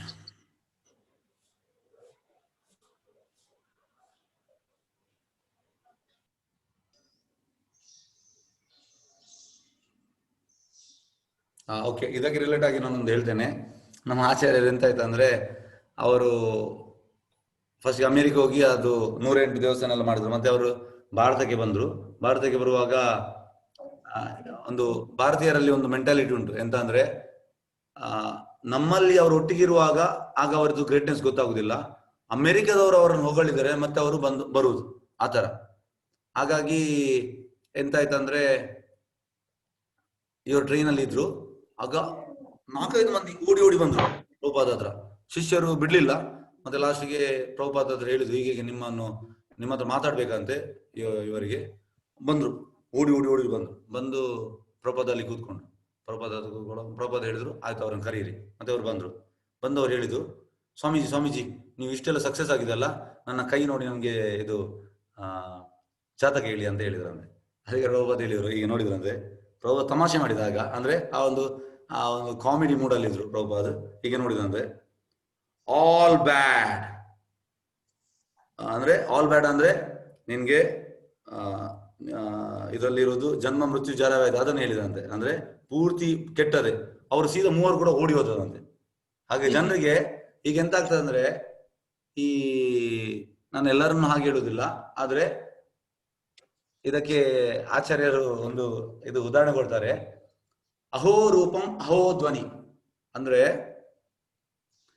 ಈ ಕತ್ತೆಯು ಒಂಟೆಗೆ ಹೇಳುವುದಂತೆ ಅಹೋ ರೂಪಂ, ಮತ್ತೆ ಒಂಟೆಯು ಕತ್ತೆಗೆ ಹೇಳುವುದಂತೆ ಅಹೋ ಧ್ವನಿ. ಅಂದ್ರೆ ಆಕ್ಚುಲಿ ಒಂಟೆದು ರೂಪ ಸರಿ ಇಲ್ಲ, ಕತ್ತೆದು ಧ್ವನಿ ಕೂಡ ಸರಿ ಇಲ್ಲ, ಆದ್ರೆ ಇನ್ನೊಬ್ಬರನ್ನು ಹೊಗಳುದು. ಈ ಕಲಿಯುಗದಲ್ಲಿ ಹಾಗೆ ಇನ್ನೊಬ್ಬ ಎಂತಂದ್ರೆ ಅವನಿಗೆ ಹಣ ಗಳಿಸ್ಬೇಕು, ಹಾಗಾಗಿ ಇನ್ನೊಬ್ಬನನ್ನು ಹೊಗಳುದು. ಆದ್ರೆ ನಮ್ಮ ಆಚಾರ್ಯರು ಸತ್ಯ ಸಂಗತಿ ಹೇಳುದು. ಹಾಗಾಗಿ ಅವರು 3 ಕೂಡ ಓಡಿ ಹೋದ್ರಂತೆ. Yes, okay. ಈಗ ನರೇಂದ್ರ ಶೆಟ್ಟಿ, ಎಸ್, ಅನ್ಮ್ಯೂಟ್ ಮಾಡಿ ಸರ್. ನರೇಂದ್ರ ಶೆಟ್ಟಿ ಅವರೇ ಅನ್ಮ್ಯೂಟ್ ಮಾಡಿ ಕೇಳ್ಬೋದು ಪ್ರಶ್ನೆ. ನಾವೀಗ ಕಾನ್ಶಿಯಸ್ ಮೈಂಡ್ ಮತ್ತೆ ಸಬ್ ಕಾನ್ಶಿಯಸ್ ಮೈಂಡ್ ಅಂತ ಏನ್ ಹೇಳ್ತೇವೆ, ಕೃಷ್ಣ ಪ್ರಜ್ಞೆ ಅನ್ನೋದೊಂದು programming of sub conscious mind ಅಂತ ಹೇಳ್ಬೋದಾ? ಹೌದು. ಅಲ್ಲ, ಎಂತಂದ್ರೆ ನೋಡಿ, ಎಸ್, ಇಟ್ ಈಸ್ ಕರೆಕ್ಟ್. ಈಗ ಹೇಗಂದ್ರೆ,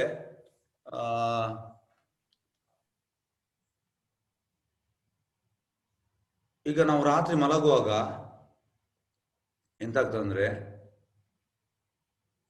ನಾವು ದೇಹ ಮಲಗಿದ್ದೇವೆ, ಆದ್ರೆ ಮೈಂಡ್ ಎಂತ ಮಾಡ್ತದೆ ಅಂದ್ರೆ, ಈ ಪ್ರಭುಪಾದ ಇದರಲ್ಲಿ ಕೊಟ್ಟಿದ್ದಾರೆ ಈ ಚಾಪ್ಟರ್ ಅಲ್ಲಿ, ಮೈಂಡ್ ಟ್ರಾವೆಲ್ಸ್ ಲೈಕ್, ಅಂದ್ರೆ ಅದರ speed it travels very fast. ಗೊತ್ತಾಯ್ತಾ? ಅಷ್ಟು ಫಾಸ್ಟ್ ಹೋಗ್ತದೆ. ಮತ್ತೆ ಎಂತ ಆಗ್ತದೆ, ಮೈಂಡ್ ಎಲ್ಲೆಲ್ಲಿ ಹೋಗ್ತದೆ. ಸೋಲ್ ಕೂಡ ತುಂಬಾ ಆಕ್ಟಿವ್ ಅಂತೆ. ಆತ್ಮ ತುಂಬಾ ಆಕ್ಟಿವ್. ಹಾಗಾಗಿ ಮೈಂಡ್ ಒಟ್ಟಿಗೆ ಸೋಲ್ ಕೂಡ ಹೋಗ್ತದೆ, ಆತ್ಮ ಕೂಡ ಹೋಗ್ತದೆ. ಹೋಗಿ ಮೈಂಡಿಗೆ ಟಯರ್ಡ್ನೆಸ್ ಆಗ್ತದೆ, ಮತ್ತೆ ವಾಪಸ್ ಬರ್ತದೆ. ಆಗ ಆಕ್ಚುಲಿ ಆತ್ಮಕ್ಕೆ ಟಯರ್ಡ್ನೆಸ್ ಇಲ್ಲ, ಅಂದ್ರೆ ಮೈಂಡ್ ಕ್ಯಾರೀಸ್ ದ ಸೋಲ್. ಆಗ ನಾವು ಮಲಗಿ ಇರ್ತೇವೆ, ಆದ್ರೆ ನಾವು ಎಲ್ಲಿ ಹೋಗ್ತಾ ಇರ್ತೇವೆ, ಮತ್ತೆ ವಾಪಸ್ ಬರ್ತದೆ. ಆಗ ಎಂತ ಹೇಳುದು ಮತ್ತೆ ಅದು ಇದು ಬರ್ತದೆ. ಆಗ ಮೈಂಡಿಗೆ ಸಾಕಾಗಿರ್ತದೆ, ಆದ್ರೆ ಸೋಲಿಗೆ ಸಾಕಾಗುದಿಲ್ಲ. ಹಾಗಾಗಿ ನಾವೆಂತ ಮಾಡ್ಬೇಕಂದ್ರೆ, ಈ ಸೋಲನ್ನು, ಈ ಕಾನ್ಶಿಯಸ್ನೆಸ್ ಅನ್ನೋದು ಸೋಲಿಗೆ ನಿಜವಾದ ಅದರ ಇಷ್ಟ ಎಂತ ಅದನ್ನು ಕೊಡುವಾಗ, then that soul will be peaceful. ಅಂದ್ರೆ ಇಟ್ ವಿಲ್ ಬಿ ಎನರ್ಜೆಟಿಕ್. ಹೇಗಂದ್ರೆ ನೋಡಿ, ಆತ್ಮಗೆ ಎಂತ ಹೇಳಿದ್ದಾರೆ ಅಂದ್ರೆ, ಇಟ್ ಈಸ್ ಸಚ್ಚಿದಾನಂದ, ಅಂದ್ರೆ ತುಂಬಾ ಎನರ್ಜಿ. ಈಗ ಹೇಗಂದ್ರೆ ಈಗ ನಮ್ ಜನ್ಮಾಷ್ಟಮಿಗೆ ನಾವು ಯೂಶುವಲಿ ತುಂಬಾ, ಅಂದ್ರೆ ನಾವು ಫಾಸ್ಟಿಂಗ್ ಮಾಡಿ ಬೆಳಿಗ್ಗೆ ಒಂದು 3 ಗಂಟೆಯಿಂದ ಮಧ್ಯರಾತ್ರಿ 2 ಗಂಟೆ ತನಕ ಕಂಟಿನ್ಯೂ ಸೇವೆ ಮಾಡ್ತೇವೆ. ಆದ್ರೆ ನಮ್ಗೆ ಟಯರ್ಡ್ನೆಸ್ ಇಲ್ಲ. ಉಳಿದವರಿಗೆ ಹೇಗೆ ಅಂದ್ರೆ, ಈಗ ನಮ್ಮ ಬೇರೆಯವರಿಗೆ, ಭೌತಿಕ ಲೋಕದವರಿಗೆ ಒಂದು 6 ಗಂಟೆ ಕೆಲಸ ಮಾಡಿದ ಮೇಲೆ ಮತ್ತೆ ಅವರಿಗೆ ಹೆಡ್ ಏಕ್. ನಾವು ಉಪವಾಸ ಮಾಡಿ ನಾವು ಅಷ್ಟು ಸೇವೆ ಮಾಡ್ತೇವೆ. ಯಾಕಂದ್ರೆ ಸೋಲ್ ಯಾವಾಗ್ಲೂ ಆಕ್ಟಿವ್, ತುಂಬಾ ಆಕ್ಟಿವ್. ನೀವು ಸೋಲಿದ ಎಂತ ಕೆಲಸ ಅಂದ್ರೆ, ಸೋಲಿದು ನಿಜವಾದ ಆಹಾರ ಕೊಡ್ತೀರಾ, ಆಗ ಸೋಲು ಖುಷಿಯಾಗಿರ್ತದೆ, ಆಗ ನೀವು ಆಕ್ಟಿವ್ ಆಗಿರ್ತೀರಿ. ಹಾಗಾಗಿ ಈ ಕಾನ್ಶಿಯಸ್ ಅಲ್ಲಿ ಆ ಸೋಲಿಗೆ ಬೇಕಾದನ್ನು ಕೊಟ್ರೆ, ಆಗ your consciousness will be also, it will be pure. ಗೊತ್ತಾಯ್ತು ಸರ್? ನರೇಂದ್ರ ಶೆಟ್ಟಿ ಅವರೇ. Thank you. Yes thanks. Yes yes okay. ಬೇರೆ ಯಾವ್ದು ಪ್ರಶ್ನೆ ಉಂಟಾ? ಹೌದು ಮಹೋದಯ. ಹಾ ಹೇಳಿ ಹೇಳಿ. ಈ ಮಂತ್ರಗಳೆಲ್ಲ ಹೇಳ್ಬೇಕು ಅಂತ ಹೇಳ್ತಾರಲ್ಲ, ಅದನ್ನ ಹೇಳಿ ಏನ್ ಪಡ್ಕೋಬಹುದು? ಹಾ very very good very good very good. ಎಂತಂದ್ರೆ ಈಗ ಮಂತ್ರಗಳನ್ನು ಹೇಳಿ ನಾವು ಏನ್ ಪಡ್ಕೊಳ್ಬಹುದು. ಯಾಕಂದ್ರೆ ನಮ್ಗೆ ಈ ಭೌತಿಕ ಲೋಕದಲ್ಲಿ ನಮ್ಗೆ ಅದೊಂದು ಇದಾಗಿದೆ ಅಂತಂದ್ರೆ ಎಂತಾದ್ರು ನಾವು ಮಾಡಿದ್ರೆ ಎಂತ ಸಿಗ್ತದೆ. ಆಕ್ಚುಲಿ ಈಗ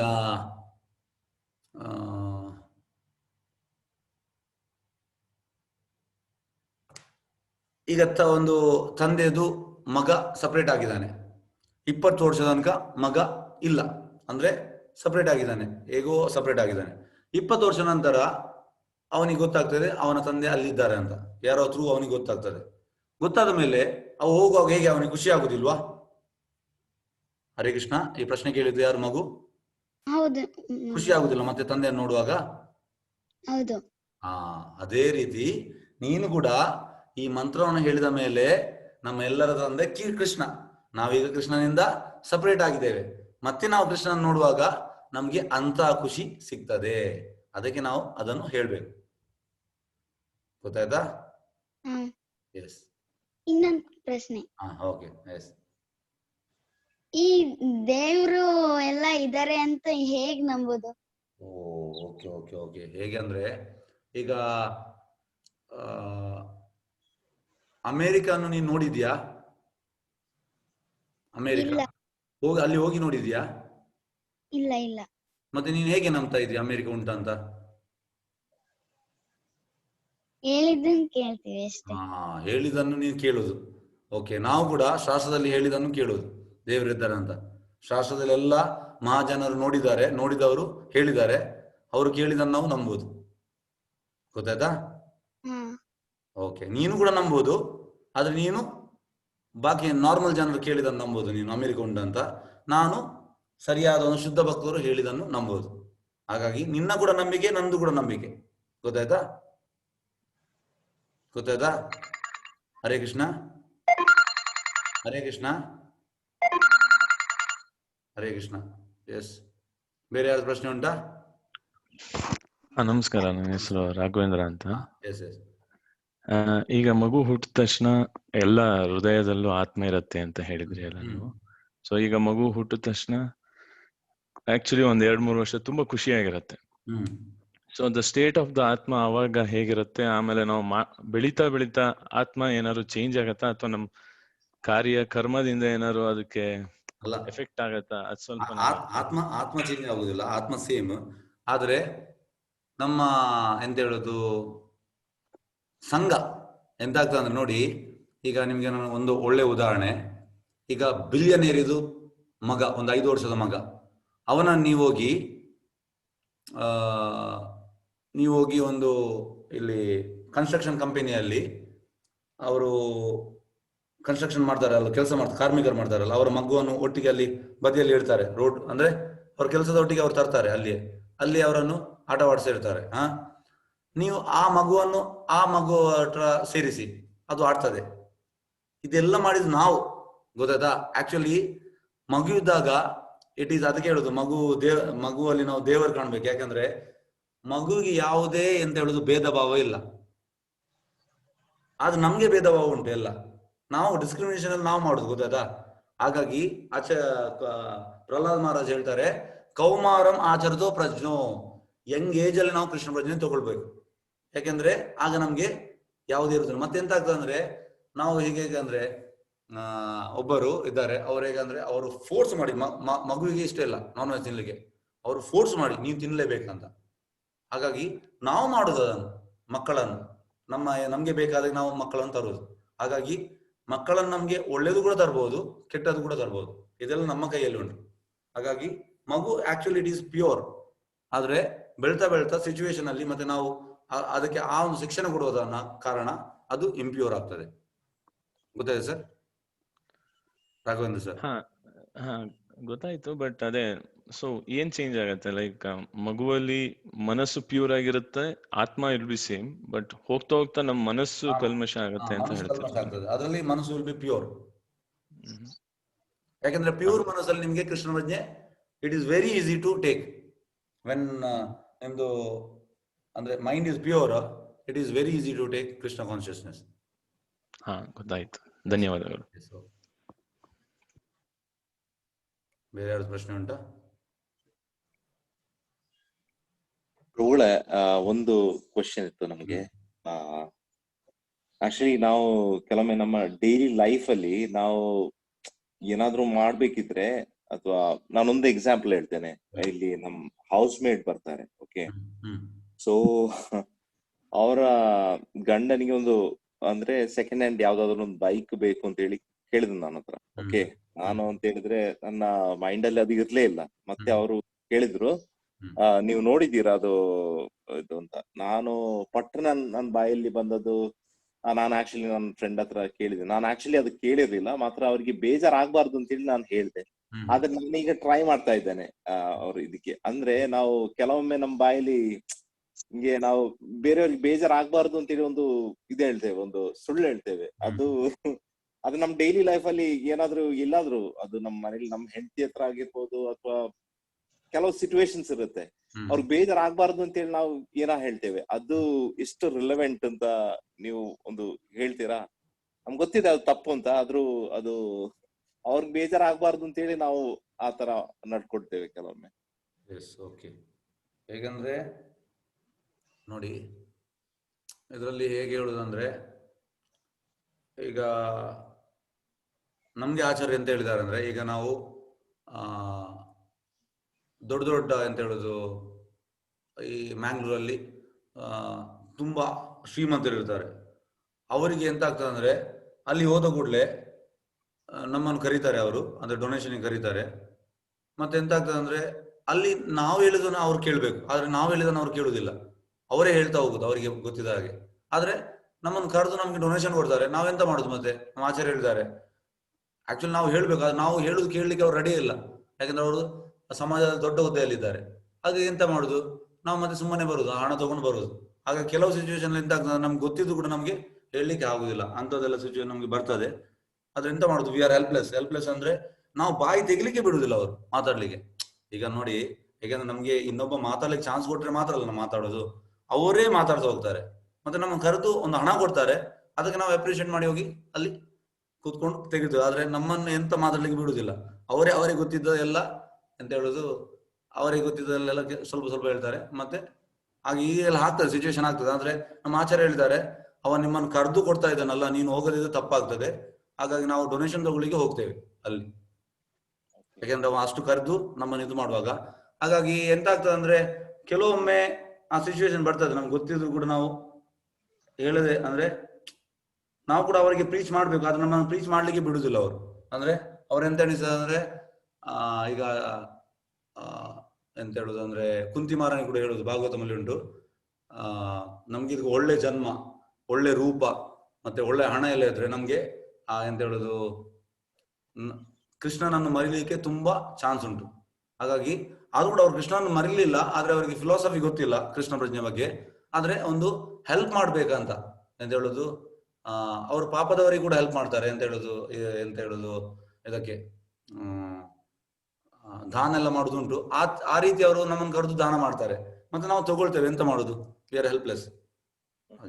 ಗೊತ್ತಾಯ್ತು ಸರ್? ಎಸ್. ನಮಸ್ತೆ, ವೆಂಕಟೇಶ್ ಅಂತ ಮಾತಾಡೋದು. Yes yes, okay. ಗುರುಗಳೇ, ನಮ್ಮ ದೇಶ ಬಡ ಜನಗಳು ಮತ್ತೆ ಮಧ್ಯಮ ವರ್ಗದ ಜನಗಳೇ ಹೆಚ್ಚಾಗಿರೋದು. ಶ್ರೀಮಂತ ವರ್ಗ ತುಂಬಾ ಕಡಿಮೆ ಇದ್ದಾರೆ. ಈಗ ಮಗುನ, ಚಿಕ್ಕ ಮಗು ಅಂದ್ರೆ ನನ್ನ ತಮ್ಮನ ಮಗನ್ ನೋಡ್ತೇನೆ, ಅವ್ನಿಗಿನ್ನು 5 ಇಂದ 6 ವರ್ಷ ಅಷ್ಟೇ. ಹೋಗುವಾಗ ಒಂದು ನಡ್ಕೊಂಡು ಕರ್ಕೊಂಡು ಹೋಗ್ತಾರೆ ಸ್ಕೂಲ್ಗೆ. ಕರ್ಕೊಂಡು ಹೋಗುವಾಗ ಆ ಮಗು ಏನ್ ಕೇಳುತ್ತೆ, ನೋಡ ಅವ್ನ್ ಸ್ಕೂಟರ್ ಅಲ್ಲಿ ಬರ್ತಾನೆ, ಅವನು ಬೈಕ್ ಅಲ್ಲಿ ಬರ್ತಾನೆ, ನನ್ನ ಇನ್ನೊಬ್ಬ ಫ್ರೆಂಡ್ ಕಾರಲ್ಲಿ ಬರ್ತಾ ಇದ್ದಾನೆ. ಈ ರೀತಿ ಹೋಲಿಕೆಗಳನ್ನೇ ನಾವು ಚಿಕ್ಕ ವಯಸ್ಸಿಂದ ಮಕ್ಕಳಿಗೆ ತೋರಿಸ್ತಾ ಬರ್ತಾ ಇದ್ದೀವಿ ನಮ್ಮ ಸಮಾಜದಲ್ಲಿ. ನೀವು ಗಮನಿಸಿದೀವಿ, ಈ ರೀತಿ ಹೋಲಿಕೆಗಳೇ ಇರ್ತವೆ. ಅವ್ನ ತಗೊಂಡ ಇವ್ನ ತಗೊಂಡ ಅನ್ನೋದನ್ನೇ ನಾವು ನೋಡ್ತಿರ್ತೀವಿ ಹೊರತು ಕೃಷ್ಣ ಪ್ರಜ್ಞೆ ಆಗ್ಲಿ, ದೇವ್ರ ಬಗ್ಗೆ ಆಗ್ಲಿ, ದಾನದ ಬಗ್ಗೆ ಆಗ್ಲಿ ಏನು ಮಾಡೋದಿಲ್ಲ. ಮತ್ತೆ ನಮಗ್ ಕೆಲಸನೇ ಮುಖ್ಯ ಜೀವನದಲ್ಲಿ. ಯಾಕಂದ್ರೆ ನಾನೀಗ ಓದಿರೋದ್ ಕಡಿಮೆ, ನೀನ್ ಚೆನ್ನಾಗಿ ಓದ್ಬೇಕು, ನೀನ್ ಕ್ಲಾಸಲ್ಲಿ ಫಸ್ಟ್ ಬರ್ಬೇಕು, ನೀನ್ ಒಳ್ಳೆ ಕೆಲ್ಸಕ್ಕೆ ಹೋಗ್ಬೇಕು, ಇದನ್ನೇ ನಾವು ಆದಷ್ಟು ಹೇಳ್ತಾ ಹೋಗ್ತೀವಿ. ಚಿಕ್ಕ ವಯಸ್ಸಲ್ಲಿ ನಾವು ದೇವ್ರ ಬಗ್ಗೆ ಆಗ್ಲಿ ಇದ್ರ ಬಗ್ಗೆ ಹೇಳಿಕ್ ಆಗೋದೇ ಇಲ್ಲ. ಈಗೆಲ್ಲ ನಮ್ಮ ಈ ತರಗತಿಗಳು ಅಟೆಂಡ್ ಮಾಡ್ತಿರೋರು ಹೆಚ್ಚು ಕಮ್ಮಿ 40 ಅಥವಾ 50 ಏಜ್ ಇರೋರೇ ಬರ್ತಾ ಇರೋದು. ಯಾಕೆಂದ್ರೆ ಈಗ ನಾವು ಸಂಸಾರ ಎಲ್ಲ ನೋಡಿದಾದ್ಮೇಲೆ ನಾವ್ ಇಲ್ಲಿ ಬರ್ತಿದೀವಿ. ಆದ್ರೆ ಚಿಕ್ಕ ಮಕ್ಕಳಿಗೆ ಹೇಳಲಿಕ್ಕೆ ಅವಕಾಶನೇ ಇಲ್ಲ ನಮ್ಮ ಸಮಾಜದಲ್ಲಿ. ಇದು ಎಷ್ಟರ ಮಟ್ಟಿಗೆ ನಾವು ಮಕ್ಕಳಿಗೆ ಹೇಳಲಿಕ್ಕೆ ಸಾಧ್ಯ ಇದೆ? ಅದಕ್ಕೆ ನಮ್ಮ ಆಚಾರ್ಯರು ಎಂತ ಮಾಡಿದ್ದಾರೆ ಅಂದ್ರೆ, ನಮ್ದು ಈಗ ನಮ್ಮ ಇಸ್ಕಾನ್ ಅಲ್ಲಿ ಗುರುಕುಲ ಎಜುಕೇಶನ್ ಉಂಟು. ಅಲ್ಲಿ ಎಜುಕೇಶನ್ ಅಲ್ಲಿ ಹೇಗೆ ಅಂದ್ರೆ ನೋಡಿ, ಈಗ ಹೇಗೆ ಅಂದ್ರೆ ಸಂಘದಿಂದ ಬರುವುದಂತೆ. ಈಗ ಎಂತ ಆಗ್ತದೆ ಅಂದ್ರೆ, ಈಗ ನಮ್ದು ಕೆಲವು ಡ್ಯೂಟೀಸ್ ಇದ್ದಾರೆ, ಅವರು ಮನೆಯಲ್ಲಿ ಒಳ್ಳೆ ಅವರಿಗೆ ಎಲ್ಲ ಕರೆಕ್ಟ್ ಹೇಳ್ತಾರೆ. ಆದ್ರೆ ಕ್ಲಾಸಲ್ಲಿ ಹೋಗುವಾಗ ಎಂತ ಆಗ್ತದೆ ಅಂದ್ರೆ, ಅಲ್ಲಿ ಈಗ ಹೇಗೆ ಅಂದ್ರೆ ಜಾಬಲ್ಲಿ ನೀವು ಮಂಡೇ ದಿವಸ ಹೋಗುವಾಗ ಕೆಲಸಕ್ಕೆ, ಆಗ ಸ್ಯಾಟರ್ಡೆ ಸಂಡೇ ವೀಕೆಂಡ್ ಅಲ್ಲಿ ಎಂತೆಲ್ಲ ಬೇಡದು ಮಾಡಿದ ಅದನ್ನು ಅವರು ಹೇಳುದು ಈ ಜಾಬಲ್ಲಿ. ಅದೇ ರೀತಿ ಶಾಲೆಯಲ್ಲಿ ಕೂಡ ಹಾಗೆ ಒಂದು 50 ಮಕ್ಕಳಿದ್ರೆ ಅವರ ತಂದೆ ತಾಯಿ ಅವರನ್ನು ಎಂತೆಲ್ಲ ಕರ್ಕೊಂಡು ಹೋದ್ರು, ಎಂತೆಲ್ಲ ಮಾಡಿದ್ರು, ಅದನ್ನೇ ಅವರು ಡಿಸ್ಕಸ್ ಮಾಡುದು. ಅದಕ್ಕೆ ನಮ್ಮ ಆಚಾರ್ಯ ಎಂತ ಮಾಡಿದ್ರು ಅಂದ್ರೆ ಗುರುಕುಲ ಎಜುಕೇಶನ್ ಅಂತ ಸ್ಟಾರ್ಟ್ ಮಾಡಿದ್ರು. ಈ ಗುರುಕುಲ ಎಜುಕೇಶನ್ ಅಲ್ಲಿ ಹೇಗೆ ಅಂದ್ರೆ ಆಚಾರ್ಯ ಹೇಳ್ತಾರೆ, ಈಗ ಮಕ್ಕಳಿಗೆಲ್ಲ ಹೇಗಂದ್ರೆ ತುಂಬಾ ಬುಕ್ಸ್ ಎಲ್ಲ ಇಟ್ಕೊಂಡು ಹೋಗ್ತಾರಲ್ಲ, ಆಕ್ಚುಲಿ ಅದು ಬೇಡ ಅಂತೆ. ಅಷ್ಟು ಅವರಿಗೆ ಆಚಾರ್ಯ ಹೇಳ್ತಾರೆ, ಈಗ ನಮ್ಮ ಗುರುಕುಲ ಎಜುಕೇಶನ್ ದಲ್ಲಿ ಅವರಿಗೆ ಎಂತ ಕಲಿಸುದು ಅಂದ್ರೆ ಸಂಸ್ಕೃತದಲ್ಲಿ ಇದು ಭಗವದ್ಗೀತೆ ಕಲಿಸ್ತೇವೆ, ಮತ್ತೆ ಇಂಗ್ಲಿಷ್ ಅಂದ್ರೆ ವರ್ಲ್ಡ್ ಅಲ್ಲಿ ಎಲ್ಲ ನಮ್ಗೆ ಎಲ್ಲರ ಒಟ್ಟಿಗೆ ಮಾತಾಡ್ಲಿಕ್ಕೆ ಬೇಕಲ್ಲ. ಮತ್ತೆ ಬೆಂಗಾಲಿ ಕಲಿಸ್ತಾರೆ. ಬೆಂಗಾಲಿ ಅಂದ್ರೆ ನಮ್ದು ಎಲ್ಲ ವೈಷ್ಣವ ಸಾಂಗ್ಸ್ ಎಲ್ಲ ಬೆಂಗಾಲಿಯಲ್ಲಿ ಉಂಟು, ಬೆಂಗಾಲಿ ಕಲಿಸ್ತಾರೆ. ಸಂಸ್ಕೃತ ಮತ್ತೆ ಇಂಗ್ಲಿಷ್, ಮತ್ತೆ ಸ್ವಲ್ಪ ಮ್ಯಾಥ್ಸ್ ಅಂದ್ರೆ ಲೆಕ್ಕಾಚಾರಕ್ಕೆ, ಮತ್ತೆ ಸ್ವಲ್ಪ ಜಿಯೋಗ್ರಫಿ, ಸೋಷಿಯಲ್ ಸೈನ್ಸ್ ಅಲ್ಲಿ ಎಲ್ಲೆಲ್ಲಿ ಕಂಟ್ರೀಸ್ ಎಲ್ಲ ಉಂಟು ಹಾಗೆ ಆ ತರ ಇಷ್ಟೇ ಕಲಿಸುದು ಮಕ್ಕಳಿಗೆ. ಆಕ್ಚುಲಿ 10th ತನಕ ಜಾಸ್ತಿ ಬೇಕಂತ ಇಲ್ಲ. ಯಾಕಂದ್ರೆ ನೋಡಿ 10th ಎಜುಕೇಶನ್ ಮಕ್ಕಳಿಗೆ ಕೇಳಿ ಎಂತ ಗೊತ್ತುಂಟು, ಅವ್ರಿಗೆ ಏನು ಗೊತ್ತಿಲ್ಲ. ಹಾಗಾಗಿ ಯಾವುದೆಲ್ಲ ಕಲಿಸ್ತಾ ಇದ್ದಾರೆ ಅದು ಬ್ರಿಟಿಷರು ನಮ್ಗೆ ಕೊಟ್ಟು ಹೋದಂತದ್ದು. ಮುಂಚೆ 1857 ಮುಂಚೆ ನಮ್ಮ ಭಾರತದಲ್ಲಿ ಗುರುಕುಲ ಎಜುಕೇಶನ್ ಇತ್ತು, ಮತ್ತೆ ಬ್ರಿಟಿಷರು ಅವರ ಎಜುಕೇಶನ್ ತಂದ್ರು. ಹಾಗಾಗಿ ಈ ಎಜುಕೇಶನ್ ಮಗುವನ್ನು ಅಂತ ಹೇಳುದು ಕೃಷ್ಣ ಪ್ರಜ್ಞೆಯಲ್ಲಿ ಕೊಂಡೋಗ್ಲಿಕ್ಕೆ ಏನು ಹೆಲ್ಪ್ ಇಲ್ಲ. ಗೊತ್ತಾಯ್ತು ಸರ್? ಹರೇ ಕೃಷ್ಣ. ವೆಂಕಟೇಶ್ ಸರ್. ಗುರುಜಿ, ಅದೇ ಮಕ್ಕಳಿಗೆ ಹೇಳಲಿಕ್ಕೆ ತುಂಬಾ ಕಷ್ಟ ಆಗುತ್ತೆ. ನಾವು ಕೃಷ್ಣ ಪ್ರಜ್ಞೆ ಆಗ್ಲಿ ಅಥವಾ ದೇವರು ಯಾವುದೇ ದೇವರು ಹೇಳಲಿಕ್ಕೆ ಯಾಕೆ ಕಷ್ಟ ಆಗುದು ಅಂದ್ರೆ, ಅವರು ಶಾಲೆಯಲ್ಲಿ ಅವರೊಟ್ಟಿಗೆ ಇರ್ತಾರೆ, ಫ್ರೆಂಡ್ಸ್ ಒಟ್ಟಿಗೆ. ಫ್ರೆಂಡ್ಸ್ ಅವ್ರದ್ದು ಮೈಂಡ್ ಇದಾಗ್ತದೆ. ಹಾಗಾಗಿ ಅದು ಇದಾದ್ರೂ ಕೂಡ ಮನೆಯಲ್ಲಿ ನೀವು, ಯಾಕಂದ್ರೆ ಆಚಾರ್ಯ ಹೇಳ್ತಾರೆ ಮನೆಯೇ ಮೊದಲ ಪಾಠಶಾಲೆ. ಮನೆಯಲ್ಲಿ ನೀವು ಎಂತ ಕಲಿಸ್ತೀರಿ ಮಕ್ಕಳಿಗೆ ಅದು ಅವರ ಲಾಸ್ಟ್ ಲೈಫ್ ತನಕ ಇರ್ತದಂತೆ. ಹಾಗಾಗಿ ನೀವು ಅದು ಅವ್ರು ಬಂದು ಚೊರೆ ಮಾಡಿದ್ರು ಕೂಡ ಹೀಗೆ ಅಲ್ಲಿ ಅವ ಹೇಳ್ತಾನೆ ಇದು ಬೇಕು ಅದು ಬೇಕು, ನೀವು ಅವರನ್ನು ಫಸ್ಟ್ ನೀವು ಕೃಷ್ಣ ಪ್ರಜ್ಞೆ ಆಗ್ಬೇಕು, ಮತ್ತೆ ನೀವು ಮಕ್ಕಳನ್ನು ಕೃಷ್ಣ ಪ್ರಜ್ಞೆಯಲ್ಲಿ ಕೊಂಡೋಗ್ಬೇಕು. ಖಂಡಿತ ಗುರುಗಳೇ, ಪ್ರಯತ್ನ ಮಾಡ್ಬೇಕು. ಈ ದಿಶೆಯಲ್ಲಿ ಎಲ್ಲಾ ತಂದೆ ತಾಯಿಗಳನ್ನು ಚಿಕ್ಕ ಮಕ್ಕಳಿಗೆ ಹೇಳುವಂತ ಒಂದು ಪ್ರಯತ್ನ ಮಾಡಿದ್ರೆ ಚಿಕ್ಕಂದ್ರಲ್ಲಿ ನಾವೇನ್ ಕಲ್ತಿರ್ತೀವಿ ಅದು ಹಾಗೇ ಮುಂದುವರಿಯುತ್ತೆ ಅನ್ನೋದು ಸತ್ಯವಾದ ಮಾತಾಗುತ್ತೆ. ಯಾಕಂದ್ರೆ ಅವರಿಗೆ ಫಸ್ಟ್ ಎಕ್ಸಾಂಪಲ್ ಮಕ್ಕಳಿಗೆ ತಂದೆ ಮತ್ತೆ ತಾಯಿ. ಈಗ ಎಂತ ಆಗ್ತದೆ ಅಂದ್ರೆ, ಅದೇ ನಾನು ನಿಮ್ಗೆ ಗಿರಿರಾಜ್ ಮಹಾರಾಜ್ ಕತೆ ಹೇಳಿದ್ದೇನೆ. ಗಿರಿರಾಜ್ ಮಹಾರಾಜ್ ಅವರ ತಂದೆ ಎಂತಂದ್ರೆ ತುಂಬಾ ಕೋಟ್ಯಾಧಿಪತಿ. ಈ was A leading lawyer in America. ಅವರು ಬಂದು ಎಂತಂದ್ರೆ ಚೆಕ್ ಕೊಟ್ರು, ಬ್ಲಾಂಕ್ ಚೆಕ್. ಅಂದ್ರೆ ಎಷ್ಟು ಕೋಟಿ ಬೇಕಾದ್ರೆ ಬರೀರಿ ನಮ್ಮ ಆಚಾರ್ಯರಿಗೆ. ನಮ್ಮ ಆಚಾರ್ಯ ಹೇಳಿದ್ರು ನನಗೆ ಬೇಡ, ಇದು ಇಂಥ ಹಣ ಬೇಡ, ನನಗೆ ಬೇಡ ಅಂತ ಹೇಳಿದ್ರು. ಆದ್ರೆ ನೀನ್ ಮಗುವನ್ನು ಕೊಂಡೋಗೋದಾದ್ರೆ ಕೊಂಡೋಗಿ ನಿನ್ನ ಮಗನನ್ನು. ಮತ್ತೆ ಅವ್ರು ಗಿರಿರಾಜ್ ಮಹಾರಾಜರು ಹೇಳಿದ್ರು, ನೀನು ಹೋಗ್ಬೇಕಂತೆ ಅಂತ ಹೇಳುದು, ನಿನ್ನ ತಂದೆ ನೀನು ಕರ್ಕೊಂಡು ಹೋಗ್ಲಿ ಬಾರ. ಇಲ್ಲ, ನಾನು ಹೋಗುದಿಲ್ಲ. ನಾನು ನನ್ನ 20 ವರ್ಷ ಪ್ರಾಯದಲ್ಲಿ ಪೂರ್ತಿ ಡೈಲಿ ನಾನು ನನ್ನ ತಂದೆ ತಾಯಿ ಜಗಳ ಮಾಡುವುದನ್ನು ನೋಡಿದ್ದೇನೆ. ಹಾಗಾಗಿ ನನಗೆ ಅದು ಬೇಸರ ಆಗಿದೆ. ನೋಡಿ, ಮಕ್ಕಳು ನಮ್ಮನ್ನು ನೋಡಿ ಕಲಿಯುವುದು, ತಂದೆ ತಾಯಿಯನ್ನು. ನಾವು ತಂದೆ ತಾಯಿಯೇ ಪೂರ್ತಿ ಜಗಳೆಲ್ಲ ಮಾಡಿದ್ರೆ ಮತ್ತೆ ಮಕ್ಕಳಿಗೆ ಇಷ್ಟ ಇರ್ತದ? ಗೊತ್ತಾಯ್ತಾ ಸರ್? ಹಾಗಾಗಿ ನಾವು ಎಕ್ಸಾಂಪಲ್ ಆಗ್ಬೇಕು ಮಕ್ಕಳಿಗೆ. ನಾವು ಒಂದು ಒಳ್ಳೇದು ಮಾಡಿದ ಮತ್ತೆ ಮಕ್ಕಳು ಅದನ್ನು ಫಾಲೋ ಮಾಡ್ತಾರೆ. ಹೌದು, ಚಿಕ್ಕ ವಯಸ್ಸಿಂದಲೇ ನಾವು ಕಲಿಸೋದು ಬಹಳ ಉತ್ತಮ ಆಗುತ್ತೆ. ಹೌದೌದು, ತುಂಬಾ ಅಂದ್ರೆ ತುಂಬಾ ಉತ್ತಮ. ಯಾಕಂದ್ರೆ ಆಚಾರ್ಯ ಹೇಳ್ತಾರೆ, ಈಗ ನಿನ್ಗೆ ಮಗುವನ್ನು ಟ್ರೈನ್ ಮಾಡ್ಲಿಕ್ಕೆ ಆಗದಿದ್ರೆ ನೀನ್ ಮಗುವನ್ನು ಅಂದ್ರೆ ಹುಟ್ಟಿಸ್ಬೇಡ. ಮಗುವನ್ನು ಹುಟ್ಟಿಸಿದ ಮೇಲೆ ನಿನ್ನ ಜವಾಬ್ದಾರಿ, ನೀನು ಮಗುವನ್ನು ಕರೆಕ್ಟ್ ಆಗಿ ಆ ಕೃಷ್ಣ ಪ್ರಜ್ಞೆಯಲ್ಲಿ ಟ್ರೈನ್ ಮಾಡ್ಬೇಕಂತ ಆಚಾರ್ಯರು ಎಷ್ಟೋ ಗೃಹಸ್ಥರಿಗೆ ಹೇಳಿದ್ದಾರೆ ಇದು. ಯಾಕಂದ್ರೆ ನೀನು ಉಳಿದ ಕೆಲಸ ಎಲ್ಲ ಬಿಡು, ಆಚಾರ್ಯ ಹೇಳಿದ್ದಾರೆ. ನೀವು ಉಳಿದ ಕೆಲಸ ಎಲ್ಲ ಬಿಡು, ಫಸ್ಟ್ ನೀನು ಅಂತಂದ್ರೆ ಆ ಕೃಷ್ಣ ಕೊಟ್ಟ ಮಗು ಅದು. ಹಾಗಾಗಿ ನಿನ್ನ ಇಂಟೆನ್ಷನ್ ಮಗುವನ್ನು ನೀನು ಕೃಷ್ಣ ಪ್ರಜ್ಞೆ ಮಾಡುದು ನಿನ್ನ ಫಸ್ಟ್ ಇಂಟೆನ್ಷನ್ ಅಂತ ಆಚಾರ್ಯರು ಹೇಳಿದ್ದಾರೆ. Thank you. ಬೇರೆ ಯಾವ್ದು ಪ್ರಶ್ನೆ ಉಂಟಾ? ಪ್ರಭುಜಿ ಹೇಳಿ. ಅವರ ಹೇಳಿ ಪ್ರಭುಜಿ. ಅಲ್ಲ, ನೀವು ಹೇಳಿ ಸಣ್ಣದವರೇ. ಓಕೆ ಪ್ರಭುಜಿ, ಏನಂದ್ರೆ ನೀವು ಆಗ ಉಪವಾಸದ ಬಗ್ಗೆ ಹೇಳಿದ್ರಲ್ಲ. ಉಪವಾಸ ಈಗ ನಾವು ಕೆಲವು ಒಂದ್ ತಿಂಗಳಲ್ಲಿ 1-2 ದಿವಸ ಉಪವಾಸ ಮಾಡ್ತಾರಲ್ಲ ಜನರು. ಅದು ಅದರ ಮೇನ್ ಅದು ಯಾಕೆ ಮಾಡ್ತಾರೆ ಮತ್ತೆ ಅದು ಅದರ ಪ್ರಯೋಜನ ಏನು? Yes, okay. ನೋಡಿ, ಉಪವಾಸ ಅಂದ್ರೆ ಈಗ ನಾವು ಯೂಶುವಲಿ ಏಕಾದಶಿ ತಿಂಗಳಿಗೆ 2 ಏಕಾದಶಿ ಬರ್ತದೆ, ನಾವು ಏಕಾದಶಿದು ಉಪವಾಸ ಮಾಡ್ತೇವೆ. ಈಗ ಸೈಂಟಿಫಿಕ್ ಆಗಿ ಇದು ನಾವು ಹೇಳುದಲ್ಲ, ಸೈನ್ಸ್ ಹೇಳುದು. ಸೈನ್ಸ್ ಅಂತ ಹೇಳುದಂದ್ರೆ ಏಕಾದಶಿ ದಿವಸ ನೀವು ಉಪವಾಸ ಮಾಡಿದ್ರೆ ಎಷ್ಟೋ ಅನ್ವಾಂಟೆಡ್ ಸೆಲ್ಸ್ ಅದು ಎಂತಾಗ್ತದೆ ಅಂದ್ರೆ ಅದು ಸತ್ತು ಹೋಗ್ತದೆ. ಇದು ಸೈನ್ಸ್ ಹೇಳುದು, ನಾವಲ್ಲ. ಆದ್ರೆ ನಾವು ವಾಟ್ ಶಾಸ್ತ್ರ ಹೇಳುದು, ಶಾಸ್ತ್ರ ಎಂತ ಹೇಳುದಂದ್ರೆ, ಶಾಸ್ತ್ರ ಹೇಳುದು ಎಂತ ಅಂದ್ರೆ ಉಪವಾಸ ಮಾಡಿದ್ರಿಂದ, ಏಕಾದಶಿ ಅಂದ್ರೆ ಕೃಷ್ಣನಿಗೆ ತುಂಬಾ ಇಷ್ಟ. ಉಪವಾಸ ಮಾಡಿದ್ರಿಂದ ಎಂತ ಆಗ್ತದೆ ಅಂದ್ರೆ ನಿಮ್ಗೆ ಕೃಷ್ಣನಲ್ಲಿ ಆ ಅಟ್ಯಾಚ್ ಆಗ್ಲಿಕ್ಕೆ ತುಂಬಾ ಅದು ಅನುಕೂಲ ಮಾಡ್ತದೆ. ಹೇಗೆ ಅಂದ್ರೆ ನೋಡಿ, ಈಗ ಎಷ್ಟು ನೀವು ತಿನ್ನುವುದು ಕಡಿಮೆ ಮಾಡ್ತೀರಿ ಅಷ್ಟು ನೀವು ನಿದ್ರೆಯನ್ನು ಗೆಲ್ಬಹುದು. ಈಗ ನೀವು ತಿನ್ನುವುದು ಮತ್ತೆ ನಿದ್ರೆಯನ್ನು ಗೆದ್ರೆ ಇದಕ್ಕೆ ಶ್ಲೋಕ ಉಂಟು, ನಾನು ಶ್ಲೋಕವನ್ನು ಹೇಳ್ತೇನೆ, ಒಂದು ನಿಮಿಷ.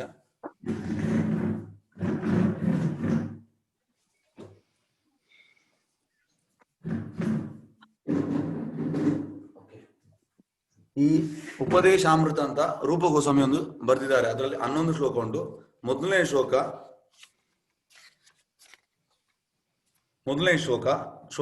ಹೇಳ್ತೇನೆ. ವಾಚೋ ವೇಗಂ ಮನಸಾ ಕ್ರೋಧ ವೇಗಂ ಜೀವಾ ವೇಗಂ ಉದರಭಸ್ತ ವೇಗಂ ಏತಾನ್ ವೇಗಾನ್ಯೋ ವಿಷಯೇತ ಧೀರ ಸರ್ವಾಮಪಿ ಮಾಂ ಪೃಥ್ವೀಂ ಶಿಷ್ಯಾತ್. A sober person who can tolerate the urge to speak, the mind's demand, the action of anger, and urge to the tongues, belly, and genitals is qualified to make disciples all over the world. ಅಂದ್ರೆ ಈಗ ತಿನ್ನುವುದು main. ಯಾವಾಗ ನಿಮ್ಗೆ ತಿನ್ನುವುದು control ಬರ್ತದೆ ಹಾಗೆಂತ ಆಗ್ತದೆ, ಉಳಿದದೆಲ್ಲ ಯಾವುದೆಲ್ಲ ಮಾತಾಡೋದು, ಮತ್ತೆ ಮೈಂಡ್, ಮತ್ತೆ ನಿಮ್ದು ಕ್ರೋಧ ಆಂಗರ್, ಮತ್ತೆ ನಿಮ್ಮ ಈ ಹೊಟ್ಟೆ, ಮತ್ತೆ ನಿಮ್ಮ ಜೆನೆಟಿಲ್ಸ್ ಸೆಕ್ಸ್ ಡಿಸೈರ್, ಇದೆಲ್ಲವೂ ಲೈನಲ್ಲಿ ಉಂಟು. ತಿನ್ನುವುದರಿಂದ ಇದು ಕಂಟ್ರೋಲ್ ಬರ್ತದೆ. ಹಾಗಾಗಿ ಉಪವಾಸ ಮಾಡೋದ್ರಿಂದ ಎಂತ ಆಗ್ತದೆ ಅಂದ್ರೆ ಅದು ಒಂದು ಸ್ಟೇಬಲ್ ಆಗಿರ್ತದೆ. ಹಾಗಾಗಿ ಆಚಾರ್ಯ ಹೇಳ್ತಾರೆ ಅಂದ್ರೆ ಈಗ ನಮ್ದು ಅಪಿಯರೆನ್ಸ್ ಡೇ ಎಲ್ಲ ಇರ್ತದೆ ಶುದ್ಧ ಭಕ್ತರು, ಆಗ ಕೂಡ ನಾವು ಇದು ಮಾಡ್ತೇವೆ, ಉಪವಾಸ ಮಾಡ್ತೇವೆ. ಜನ್ಮಾಷ್ಟಮಿ ಮಾಡ್ತೇವೆ, ಮತ್ತೆ ರಾಮನವಮಿ ಮಾಡ್ತೇವೆ, ಮತ್ತೆ ಈ ತರ ನಾವೆಲ್ಲ ಉಪವಾಸ ಮಾಡ್ತೇವೆ. ಮತ್ತೆ ಏಕಾದಶಿ 2 ಏಕಾದಶಿ ಮಾಡ್ತೇವೆ. ಆ ತರ ಹೀಗೆ ಮಾಡ್ತಾ ಎಂತ ಆಗ್ತದೆ ಅಂದ್ರೆ ನೀವು ಪ್ಯೂರಿಫಿಕೇಶನ್ ಆಗ್ಬಹುದು. ಗೊತ್ತಾಯ್ತು ಸರ್? Okay okay. ಈಗ ಏನಾದ್ರು ಈಗ ಕೆಲವರಿಗೆ ಗ್ಯಾಸ್ಟ್ರಿಕ್ ಅದು ಇದಾಗ್ತದೆ ಅಂತ ಹೇಳ್ತಾರೆ ಉಪವಾಸ ಮಾಡಿದ್ರೆ, ಆ ತರ ಏನಾದ್ರು? ನೋಡಿ, ಫಸ್ಟ್ ಆಫ್ ಆಲ್ ಇದೆಲ್ಲ ನಮ್ಮ ಮೈಂಡ್, ಇದು ಗ್ಯಾಸ್ಟ್ರಿಕ್ ಗೀಸ್ಟ್ರಿಕ್. ನೋಡಿ, ನೀವು ಕೃಷ್ಣನಿಗೆ ಮಾಡುವಾಗ ಹೇಗೆ ಅಂದ್ರೆ ನಿಮ್ಗೆ ಒಂದು ಉದಾಹರಣೆ ಕೊಡ್ತೇನೆ. ಈಗ ನೀವು ಕಂಪನಿಯಲ್ಲಿ ಇದ್ದೀರಿ, ನೀವು ಯಾವ ಕಂಪನಿಯಲ್ಲಿ ಇರೋದು? ಮೋತಿಲಾಲ್ ಓಸ್ವಾಲ್. ಮೋತಿಲಾಲ್ ಓಸ್ವಾಲ್. ಈಗ ಮೋತಿಲಾಲ್ ಓಸ್ವಾಲ್ ಅಲ್ಲಿ ಇದ್ದೀರಿ ನೀವು. ಮೋತಿಲಾಲ್ ಓಸ್ವಾಲ್ ನೀವು ಕಂಪನಿಯಲ್ಲಿ ಇರುವಾಗ ನೀವೀಗ ಬೇರೆ ಕಂಪನಿಗೆ ನೀವೊಂದು ಎಂತ ಮಾಡುದು ಅಂದ್ರೆ ಟ್ರೈ ಮಾಡ್ತೀರಿ. ಆಗ ಟ್ರೈ ಮಾಡುವಾಗ ಆ ಕಂಪನಿಯವ ನಿಮ್ ಈ ಕಂಪನಿಯಲ್ಲಿ ಯಾವ್ದೆಲ್ಲ ರಿಕ್ವೈರ್ಮೆಂಟ್ಸ್ ಉಂಟು ಅದೆಲ್ಲ ಓಕೆ ಹೇಳ್ತಾನೆ. ನೀವು ಹೇಳ್ತೀರಿ ನಿಮ್ಗೆ ಈ ಕಂಪನಿಯಲ್ಲಿ PF ಉಂಟು, ಗ್ರಾಚ್ಯುಯಿಟಿ ಉಂಟು, ಮತ್ತೆ ನನಗೆ ಇಷ್ಟು ಹೈಕ್ ಬೇಕು ಸ್ಯಾಲ್ರಿ, ಇದೆಲ್ಲ ನೀವು ಹೇಳ್ತೀರಿ. ಮತ್ತೆ ನನಗೆ ನನ್ನ ಫ್ಯಾಮಿಲಿಗೆ ಮೆಡಿಕಲ್ ಇನ್ಶೂರೆನ್ಸ್ ಬೇಕು, ನನಗೆ ಮೆಡಿಕಲ್ ಇನ್ಶೂರೆನ್ಸ್, ಇಂಥದ್ದು ನಿಮ್ಗೆ ತುಂಬಾ ಇದು ಇರ್ತದೆ. ಅದನ್ನೆಲ್ಲ ಹೇಳ್ತಾನೆ ಎವ್ರಿಥಿಂಗ್ ವಿಲ್ ಬಿ ಕನ್ಸರ್ನ್ಡ್, ಅಂದ್ರೆ ಎಲ್ಲವನ್ನು ನಾನು ಪರಿಗಣಿಸ್ತೇನೆ ಅಂತ ಹೇಳ್ತಾನೆ. ಅದೇ ರೀತಿ ಕೃಷ್ಣ ದೇವೋತ್ತಮ ಪರಮಪುರುಷ, ಕೃಷ್ಣನಿಗೋಸ್ಕರ ನೀವು ಮಾಡುವಾಗ ಕೃಷ್ಣ ಉಳಿದದೆಲ್ಲ ನೋಡ್ತಾನೆ, ಗ್ಯಾಸ್ಟ್ರಿಕ್ ಅದು ಇದೆಲ್ಲ ನೋಡ್ತಾನೆ. ಆದ್ರೆ ನಮ್ಗೆ ಆ ನಂಬಿಕೆ ಬೇಕು, ಕೃಷ್ಣ ನೋಡ್ತೇನೆ ಅಂತ ಹೇಳುವಂಥದ್ದು. ಎಸ್, ಗೊತ್ತಾಯ್ತು. ಎಸ್, ಗೊತ್ತಾಯ್ತು ಪ್ರಭುಜಿ. ಥ್ಯಾಂಕ್ಸ್. ಎಸ್, ಬೇರೆ ಯಾರ್ದು ಪ್ರಶ್ನೆ? ಒಂದು ಲಾಸ್ಟ್ ಪ್ರಶ್ನೆ. ಒಂದು ಲೈಫ್ ಇನ್ಸಿಡೆಂಟ್, ಇದೊಂದು ನಡೆದ ಕತೆ. ಓಕೆ, ನಮ್ರೊಬ್ರು ಫ್ರೆಂಡ್ ಇದ್ರು. ಅಂದ್ರೆ ಅವ್ರ ಗಂಡ ಕೃಷ್ಣನ ತುಂಬಾ ಭಕ್ತ ಅವರು. ಓಕೆ, ಆ ನಂತರ ನಾವು ಇದೇ ಇದ್ರಲ್ಲಿದ್ದೆವು. ಅಂದ್ರೆ ಏನು ಅಂತ ಹೇಳಿದ್ರೆ, ಓಕೆ, ವೀಕೆಂಡ್ ಪಾರ್ಟಿ ಮಾಡುದು ಅದು ಇದು ಅಂತ. ಸೊ ಆಕೆ ನನ್ನ ಹತ್ರ ಶೇರ್ ಮಾಡ್ತಾ ಇದ್ರು, ಅಂದ್ರೆ ನನ್ ಗಂಡ ಕಂಪ್ಲೀಟ್ ಆಗಿ ಇದ್ ಮಾಡ್ತಾ ಇದ್ದಾರೆ ಹಾಗೆ ಹೀಗೆ ಅಂತ. ಸೊ ಅವ್ರಿಗೆ ಅದು ತುಂಬಾ ಕಷ್ಟ ಆಗ್ತಾ ಇತ್ತು. ಅಂದ್ರೆ ಅದೇ ತರ ಹೋಗಕ್ಕೆ ಅವರು ಈ ಲೌಕಿಕ ಇದಿದೆಯಲ್ಲ ಅದರಲ್ಲೇ ಅವರು ಒಳಗೊಂಡಿದ್ರು. ಅಂದ್ರೆ ಕೃಷ್ಣ ಪ್ರಜ್ಞೆಯಲ್ಲಿ ಅವರು ಇದಿರ್ಲಿಲ್ಲ. ಆದ್ರೆ ಅವ್ರ ಗಂಡ ಇದ್ರಲ್ಲಿ ಕಂಪ್ಲೀಟ್ ಆಗಿದ್ರು. ಓಕೆ, ಅವ್ರ ಗಂಡ ಹೆಂಡತಿ ಅಂದ್ರೆ ಒಂದೇ ಇದ್ರ ತರ ಹೋಗ್ಬೇಕು, ಅವ್ರ ಜೀವನ ನಡ್ಸ್ಕೊಂಡು ಹೋಗ್ಬೇಕು. ಅಂದ್ರೆ ಒಂದು ಸೈಡ್ ಅಲ್ಲಿ ತುಂಬಾ ಪಾಸಿಟಿವ್ ಅಂತೇಳಿ ನಾವು ಕನ್ವರ್ಟ್ ಆಗ್ತೇವೆ, ಓಕೆ, ಕೃಷ್ಣ ಪ್ರಜ್ಞೆ ಅಂತ. ಅದೇ ತರ ಅಂದ್ರೆ ಅಂದ್ರೆ ಈಗ ಸಪೋಸ್ ನಾನು ಯಾವತ್ತು ನನ್ ಹೆಂಡತಿ ಬಗ್ಗೆನೂ ಅದೇ ತರ ಥಿಂಕ್ ಮಾಡ್ತೇನೆ. ಯಾಕಂದ್ರೆ ನಾನ್ ಸಪೋಸ್ ಈಗ ಕಂಪ್ಲೀಟ್ ಆಗಿ ಟ್ರಾನ್ಸ್ಫಾರ್ಮ್ ಆದೆ, ಅದು ನಮ್ ಪಾರ್ಟ್ನರ್ ಇದಾರಲ್ಲ ಅವ್ರನ್ನು ಅದೇ ದಾರಿಗೆ ತರ್ಬೇಕು ಅಂತೇಳಿ ಇದ್ರೆ ಹೆಂಗ್ ಮಾಡುದು? ಅಥವಾ ಅವ್ರಿಗೆ ಅದರಲ್ಲಿ ಒಂದು ಆಸಕ್ತಿ ಅಥವಾ ಅದಿಲ್ಲ ಅಂತ ಹೇಳಿದ್ರೆ ಅಂದ್ರೆ ಅದು ಬೇರೆ ಬೇರೆ ಕಡೆ ಹೋಗುತ್ತಲ್ಲ, ಒಂದ್ ಕಡೆ ಒಂದು ತುಂಬಾ ಪಾಸಿಟಿವ್. ಅದಕ್ಕೆ ನೀವೆಂತ ಮಾಡ್ಬೇಕಂದ್ರೆ ಇಂಟೆನ್ಸ್ ಆಗಿ ಪ್ರೇ ಮಾಡ್ಬೇಕು ಗುರು ಮತ್ತು ಕೃಷ್ಣನಿಗೆ. ಓಕೆ, ನೀವು ಪ್ರೇ ಮಾಡುವಾಗ ಎಂತ ಮಾಡ್ಬೇಕಂದ್ರೆ ಅವರನ್ನು ಕೂಡ ಈ ಇದಕ್ಕೆ ತನ್ನಿ ಅಂತ. ಯಾಕಂದ್ರೆ ನೀವು ಪ್ರಯತ್ನ ಮಾಡಿದ್ರೆ ಅದು ಖಂಡಿತ ಅಂದ್ರೆ it takes so much years and it takes ನಿಮ್ದು ಎನರ್ಜಿ ಎಲ್ಲ ವೇಸ್ಟ್ ಆಗ್ತದೆ ಅದರಲ್ಲಿ, ಗೊತ್ತಾಯ್ತಾ? ನೀವು ಅದರಲ್ಲೇ ಹೋದ್ರೆ ಪೂರ್ತಿ ನಿಮಗೆ. ಆದ್ರೆ ಕೃಷ್ಣನಿಗೆ ಜಸ್ಟ್ ಫ್ರಾಕ್ಷನ್ ಆಫ್ ಸೆಕೆಂಡ್. ಹಾಗಾಗಿ ಎಂತ ಅಂದ್ರೆ you have to pray to guru and Krishna. ಹಾಗೆ ಎಂತ ಆಗ್ತದೆ ಅಂದ್ರೆ ಅವರ ಪ್ರೇಯರ್ ಇಂದ ಮತ್ತೆ ಅದು ಕನ್ವರ್ಟ್ ಆಗಬಹುದು. Okay okay okay okay okay, ಆಯ್ತು ಪ್ರಭು, ಧನ್ಯವಾದ. ಎಸ್, ಬೇರೆ ಯಾವ್ದು ಪ್ರಶ್ನೆ ಉಂಟಾ? ಹರೇ ಕೃಷ್ಣ ಗುರುಜಿ. ಎಸ್ ಹರೇ ಕೃಷ್ಣ. ನಾನು ರಕ್ಷಿತಾ ಅಂತ. ಹೇಳಿ ಮಾತಾಡಿ.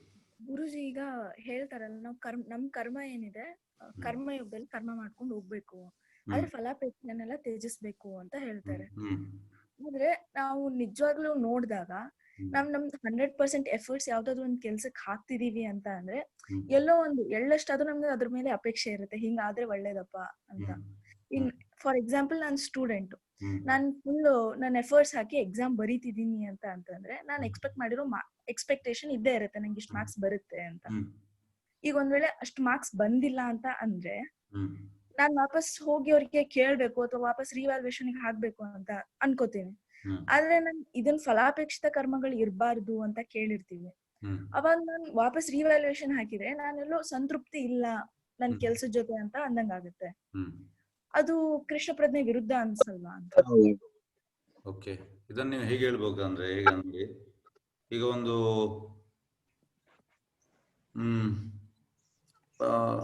ಈಗ ಒಂದು ಯಾವ್ದೋ ಒಂದು ಸಿಚುವೇಶನ್ ಹೇಗೆ ನಿಮ್ಗೆ ಹೇಳೋದು, ಈಗ ಒಂದು ಮದುವೆ ಆಗ್ಬೇಕಿದ್ರೆ ಎಂತ ಹೇಳುದು ಅಂದ್ರೆ, ಯಾಕೆಂದ್ರೆ ಮೊನ್ನೆ ತುಂಬಾ ಮದುವೆ ಎಲ್ಲ ಇದಾಯ್ತು, ಕೊರೋನಾ ಆದ ಕಾರಣ ಎಲ್ಲ ಎಂತಂದ್ರೆ ಅದಕ್ಕೆ ನಾನು ಹೇಳುದಂದ್ರೆ ಒಂದು ಫಸ್ಟಿಗೆ ಜಾಗ ಬೇಕು.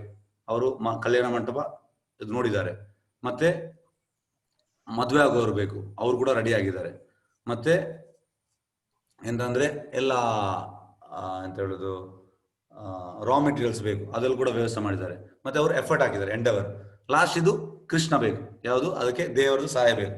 ಈಗ ಎಂತ ಅಂದ್ರೆ ಮೊನ್ನೆ ತುಂಬಾ ಮದುವೆ ಕ್ಯಾನ್ಸಲ್ ಆಗಿದೆ ಇಲ್ಲಿ ಮಂಗಳೂರಲ್ಲಿ ಅಂತೂ, ಒಂದು ಸಾಧಾರಣ ತುಂಬಾ ಮದುವೆ ಕ್ಯಾನ್ಸಲ್ ಆಯ್ತು. ಆದ್ರೆ ನೋಡಿ ಅವರೆಲ್ಲ ವ್ಯವಸ್ಥೆ ಮಾಡಿದ್ದಾರೆ, ಆದ್ರೆ ಕೃಷ್ಣನ ಸ್ಯಾಂಕ್ಷನ್ ಇಲ್ಲ. ಹಾಗಾಗಿ ನಾವು ಎಂತ ಅಂದ್ರೆ, ಈಗ ನಿಮ್ಮ ಪ್ರಶ್ನೆ ಎಂತ ಅಂದ್ರೆ, ನೀವು ಎಫರ್ಟ್ ಹಾಕಿದಿರಿ, ನೀವು ಎಷ್ಟೇ ಎಫರ್ಟ್ ಹಾಕಿ ಕೃಷ್ಣನ ಸ್ಯಾಂಕ್ಷನ್ ಇಲ್ಲದೆ ಅದು ಆಗುದಿಲ್ಲ.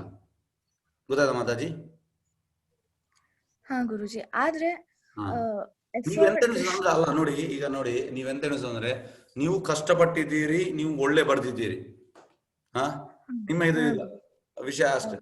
ಆದ್ರೆ ಕೃಷ್ಣ ಪ್ರಜ್ಞೆಯಲ್ಲೂ ಎಂತ ಮಾಡ್ತಾನೆ ಅಂದ್ರೆ ಅವ ಕಷ್ಟ ಪಡ್ತಾನೆ, ಆದ್ರೆ ಎಂತ ಅಂದ್ರೆ ಆ ಪೂರ್ತಿ ಕೃಷ್ಣನ ಮೇಲೆ ಡಿಪೆಂಡ್. ಗೊತ್ತಾಯ್ತಾ? ಅವ ಎಂತ ಎಣಿಸ್ತಾನೆ, ಆಯ್ತು ಕೃಷ್ಣನ ಇಚ್ಛೆ ಇದ್ರೆ ಅಷ್ಟೇ, ಅವ ಅದಕ್ಕೆ ಡೀಟೇಲ್ ಆಗಿ ಹೋಗುದಿಲ್ಲ. ಗೊತ್ತಾಯ್ತಾ ಮಾತಾಜಿ? ಟೆನ್ಷನ್ ಮಾಡ್ಲಿಕ್ಕೆ ಹೋಗುದಿಲ್ಲ. ಈಗ ನಿಮ್ಗೆ ಅದ್ರಲ್ಲಿ ಎಂತ ಆಗ್ತದೆ ಅಂದ್ರೆ, ನೀವು ಈಗ ಯಾವಾಗ ನೋಡಿ, ಈಗ ಬ್ರಹ್ಮಭೂತ ಪ್ರಸನ್ನಾತ್ಮ ನಾ ಶೋಷದಿ ನಾ ಕಾಂಕ್ಷತಿ ಸಮಾ ಸರ್ವೇಶು ಭೂತೇಶು ಮದ್ಭಕ್ತಿ ಲಭದೇ ಬರ. ನಾ ಶೋಷದಿ ನಾ ಕಾಂಕ್ಷತಿ ಅಂದ್ರೆ, ಈಗ ನಿಮ್ಗೆ ಒಂದು ಮಾರ್ಕ್ಸ್ 100 ಅಲ್ಲಿ 99 ಸಿಕ್ತು, ಆಗ ನೀವೆಂತ ಮಾಡಿದ್ರೆ ಪೂರ್ತಿ ಖುಷಿಯಲ್ಲಿ ಇರ್ತೀರಿ. ಈಗ ನಿಮ್ಗೆ ಮಾರ್ಕ್ 100 ಅಲ್ಲಿ ಒಂದು 45 ಸಿಕ್ತು, ಆಗ ನೀವು ಬೇಜಾರಲ್ಲಿ ಇರ್ತೀರಿ. ಗೊತ್ತಾಯ್ತಾ? ಆದ್ರೆ ಕೃಷ್ಣ ಭಕ್ತಿಯಲ್ಲಿ ಹೋದವ ಅವನಿಗೆ 99 ಸಿಕ್ಕಿದ್ರೆ ಖುಷಿ ಕೂಡ ಇಲ್ಲ ಅಂತೆ, 45 ಸಿಕ್ಕಿದ್ರೆ ಬೇಜಾರು ಕೂಡ ಇಲ್ಲ. ಗೊತ್ತಾಯ್ತಾ? ಅಂದ್ರೆ ಸೇಮ್ ಲೆವೆಲ್ ನೋಡಿದವ. ಗೊತ್ತಾಯ್ತಾ ಮಾತಾಜಿ? ಆ ಸೇಮ್ ಲೆವೆಲ್ ನೋಡುದನ್ನು ಕಲಿಬೇಕು. ಆಗ ನಾವ್ ಎಂತ ಆಗ್ತೇವೆ ಅಂದ್ರೆ, ನಮ್ಗೆ ಈ ತರ ಯಾವ್ದು ಅಂದ್ರೆ ಇದೆಲ್ಲ ನಿಮ್ಮ ಎಂತ ಹೇಳುದು ಬಾಡಿಲಿ ಪ್ಲಾಟ್ಫಾರ್ಮ್, ಸೋಲಿದ ಪ್ಲಾಟ್ಫಾರ್ಮ್ ಬರುವಾಗ ನೀವು ಟೋಟಲಿ ಕೃಷ್ಣನಿಗೆ ಡಿಪೆಂಡ್ ಆದ್ರೆ ಇಂಥದ್ದು ಬರುದಿಲ್ಲ ಮಾತಾಜಿ. ಹಾ ಗೊತ್ತಾಯ್ತು. ಗೊತ್ತಾಯ್ತು ಮಾತಾಡಿ. ಯಾಕಂದ್ರೆ ಆಗ ನಾವು ಎಂತ ಮಾಡ್ತೇವೆ ಅಂದ್ರೆ ಆಗಿರ್ಬೋದು ಅಂದ್ರೆ ನಾವು ನಮ್ಮ ತಪ್ಪನ್ನು ಹುಡುಕ್ತೇವೆ. ಆಗ ಎಂತ ಆಗ್ತದೆ ಅಂದ್ರೆ ಎಸ್ ನನಗೆ 99 ಬರ್ಬೇಕಿದ್ದು ನನ್ಗೆ 90 ಬಂತು, ಎಲ್ಲೋ ನನ್ನಿಂದ ತಪ್ಪು ಆಗಿರ್ಬೇಕು. ಈಗ ಎಂತ ಆಗ್ತದೆ ಅಂದ್ರೆ ನಾವು ಆ ವ್ಯಾಲ್ಯೂಯೇಷನ್ ಅವರಿಗೆ ನಾವು ಈ ಪಾಯಿಂಟ್ ಮಾಡುದು ಬೆರಳನ್ನು. ನಾವು ವ್ಯಾಲ್ಯೂಯೇಷನ್ ಅವರಿಗೆ ಎಂತಂದ್ರೆ ಅವನಿಂದ ಮಿಸ್ಟೇಕ್, ನಾನು 99 ಬಂದಿದೆ ಆದ್ರೆ 99 ಮಾರ್ಕ್ಸ್ ಬರುವಷ್ಟು ನಾನು ಬರ್ತಿದ್ದೇನೆ, ಅವ ನನ್ನನ್ನು 90ಗೆ ತಂದ. ಈಗ ನಾವು ಆ ಒಂದು ಪಾಯಿಂಟ್ ಔಟ್ ಮಾಡ್ತೇವೆ ತಪ್ಪು ಅವನಿಗೆ. ಆದ್ರೆ ಆಕ್ಚುಲಿ ನಾವು ಎಂತಂದ್ರೆ ಭಕ್ತಿಯಲ್ಲಿ ಪ್ರೋಗ್ರೆಸ್ ಆದಾಗ ನಾವು ನನ್ನಿಂದ ಎಲ್ಲಿಯಾದ್ರೂ ತಪ್ಪಾಗಿರ್ಬಹುದು, ನಾನು ಎಲ್ಲೋ ಆಚೆ ಬರೆಯುವಾಗ ಸ್ವಲ್ಪ ಮಿಸ್ಟೇಕ್ ಆಗಿರ್ಬೋದು, ಹಾಗೆ ನಾನು 90 ಬಂದಿದೆ, ಆ ತರ ನಾವು ಯೋಚಿಸ್ತೇವೆ. ಗೊತ್ತಾಯ್ತಾ ಮಾತಾಜಿ? ಗೊತ್ತಾಯ್ತು ಗುರುಜಿ. ಹರೇ ಕೃಷ್ಣ. Yes okay, Hare Krishna. ಸರಿ, ಮಹೋದಯ, ಹಾ ಎಸ್, ಹರೇ ಕೃಷ್ಣ. ಹೇಳು ಹೇಳು ಹೇಳು. ಹಾ, ಏಕಾದಶಿ ಅಂದ್ರೆ ಕೃಷ್ಣನಿಗೆ ಯಾಕೆ ಇಷ್ಟ? ಹಂಗೆ ಏಕಾದಶಿ ದಿನ ಉಪವಾಸ ಯಾಕೆ ಮಾಡ್ಬೇಕು? ಏಕಾದಶಿ ಕೃಷ್ಣನಿಗೆ ಇಷ್ಟ, ಅದನ್ನು ನಾನು ಯಾಕೆ ಇಷ್ಟ ಅಂತ ಹೇಗೆ ಹೇಳೋದು? ಏಕಾದಶಿ ದಿವಸ ಕೃಷ್ಣನಿಗೆ ಇಷ್ಟ, ಅದು ಯಾಕೆ ಇಷ್ಟ?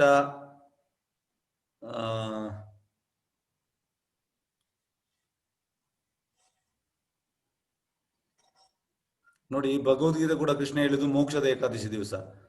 ಹಾಗಾಗಿ ಕೃಷ್ಣನಿಗೆ ಆ ಏಕಾದಶಿ ಅನ್ನೋ ದಿವಸ ತುಂಬಾ ಇಷ್ಟ. ಅದು ಯಾಕೆ ಇಷ್ಟ ಅಂತ ನಾನು ನಿನಗೆ ನಾಳೆ ತಿಳಿಸ್ತೇನೆ. ಓಕೆ? Yes yes, okay. ಬೇರೆ ಬೇರೆ ಹಬ್ಬಗಳು ಇರ್ತಾವಲ್ಲ, ಆ ದಿನ ಉಪವಾಸ ಮಾಡಿದ್ರೆ ಏನಾಗ್ಬೋದು? ಹೇಗೆ ಅಂದ್ರೆ ಈಗ ಜನ್ಮಾಷ್ಟಮಿಗೆ ಮಾಡ್ಬೇಕು, ರಾಮನವಮಿಗೆ ಮಾಡ್ಬೇಕು, ಈಗೆಲ್ಲ ಉಲ್ಲೇಖ ಉಂಟು ಶಾಸ್ತ್ರದಲ್ಲಿ, ಯಾವಾಗ ಯಾವಾಗ ಮಾಡ್ಬೇಕು, ಆ ದಿವಸ ಮಾಡಿದ್ರೆ ಒಳ್ಳೇದು. ಧನ್ಯವಾದ. ಓಕೆ ಗುರುಜಿ ನಮಸ್ಕಾರ. ನಮಸ್ಕಾರ ನಮಸ್ಕಾರ.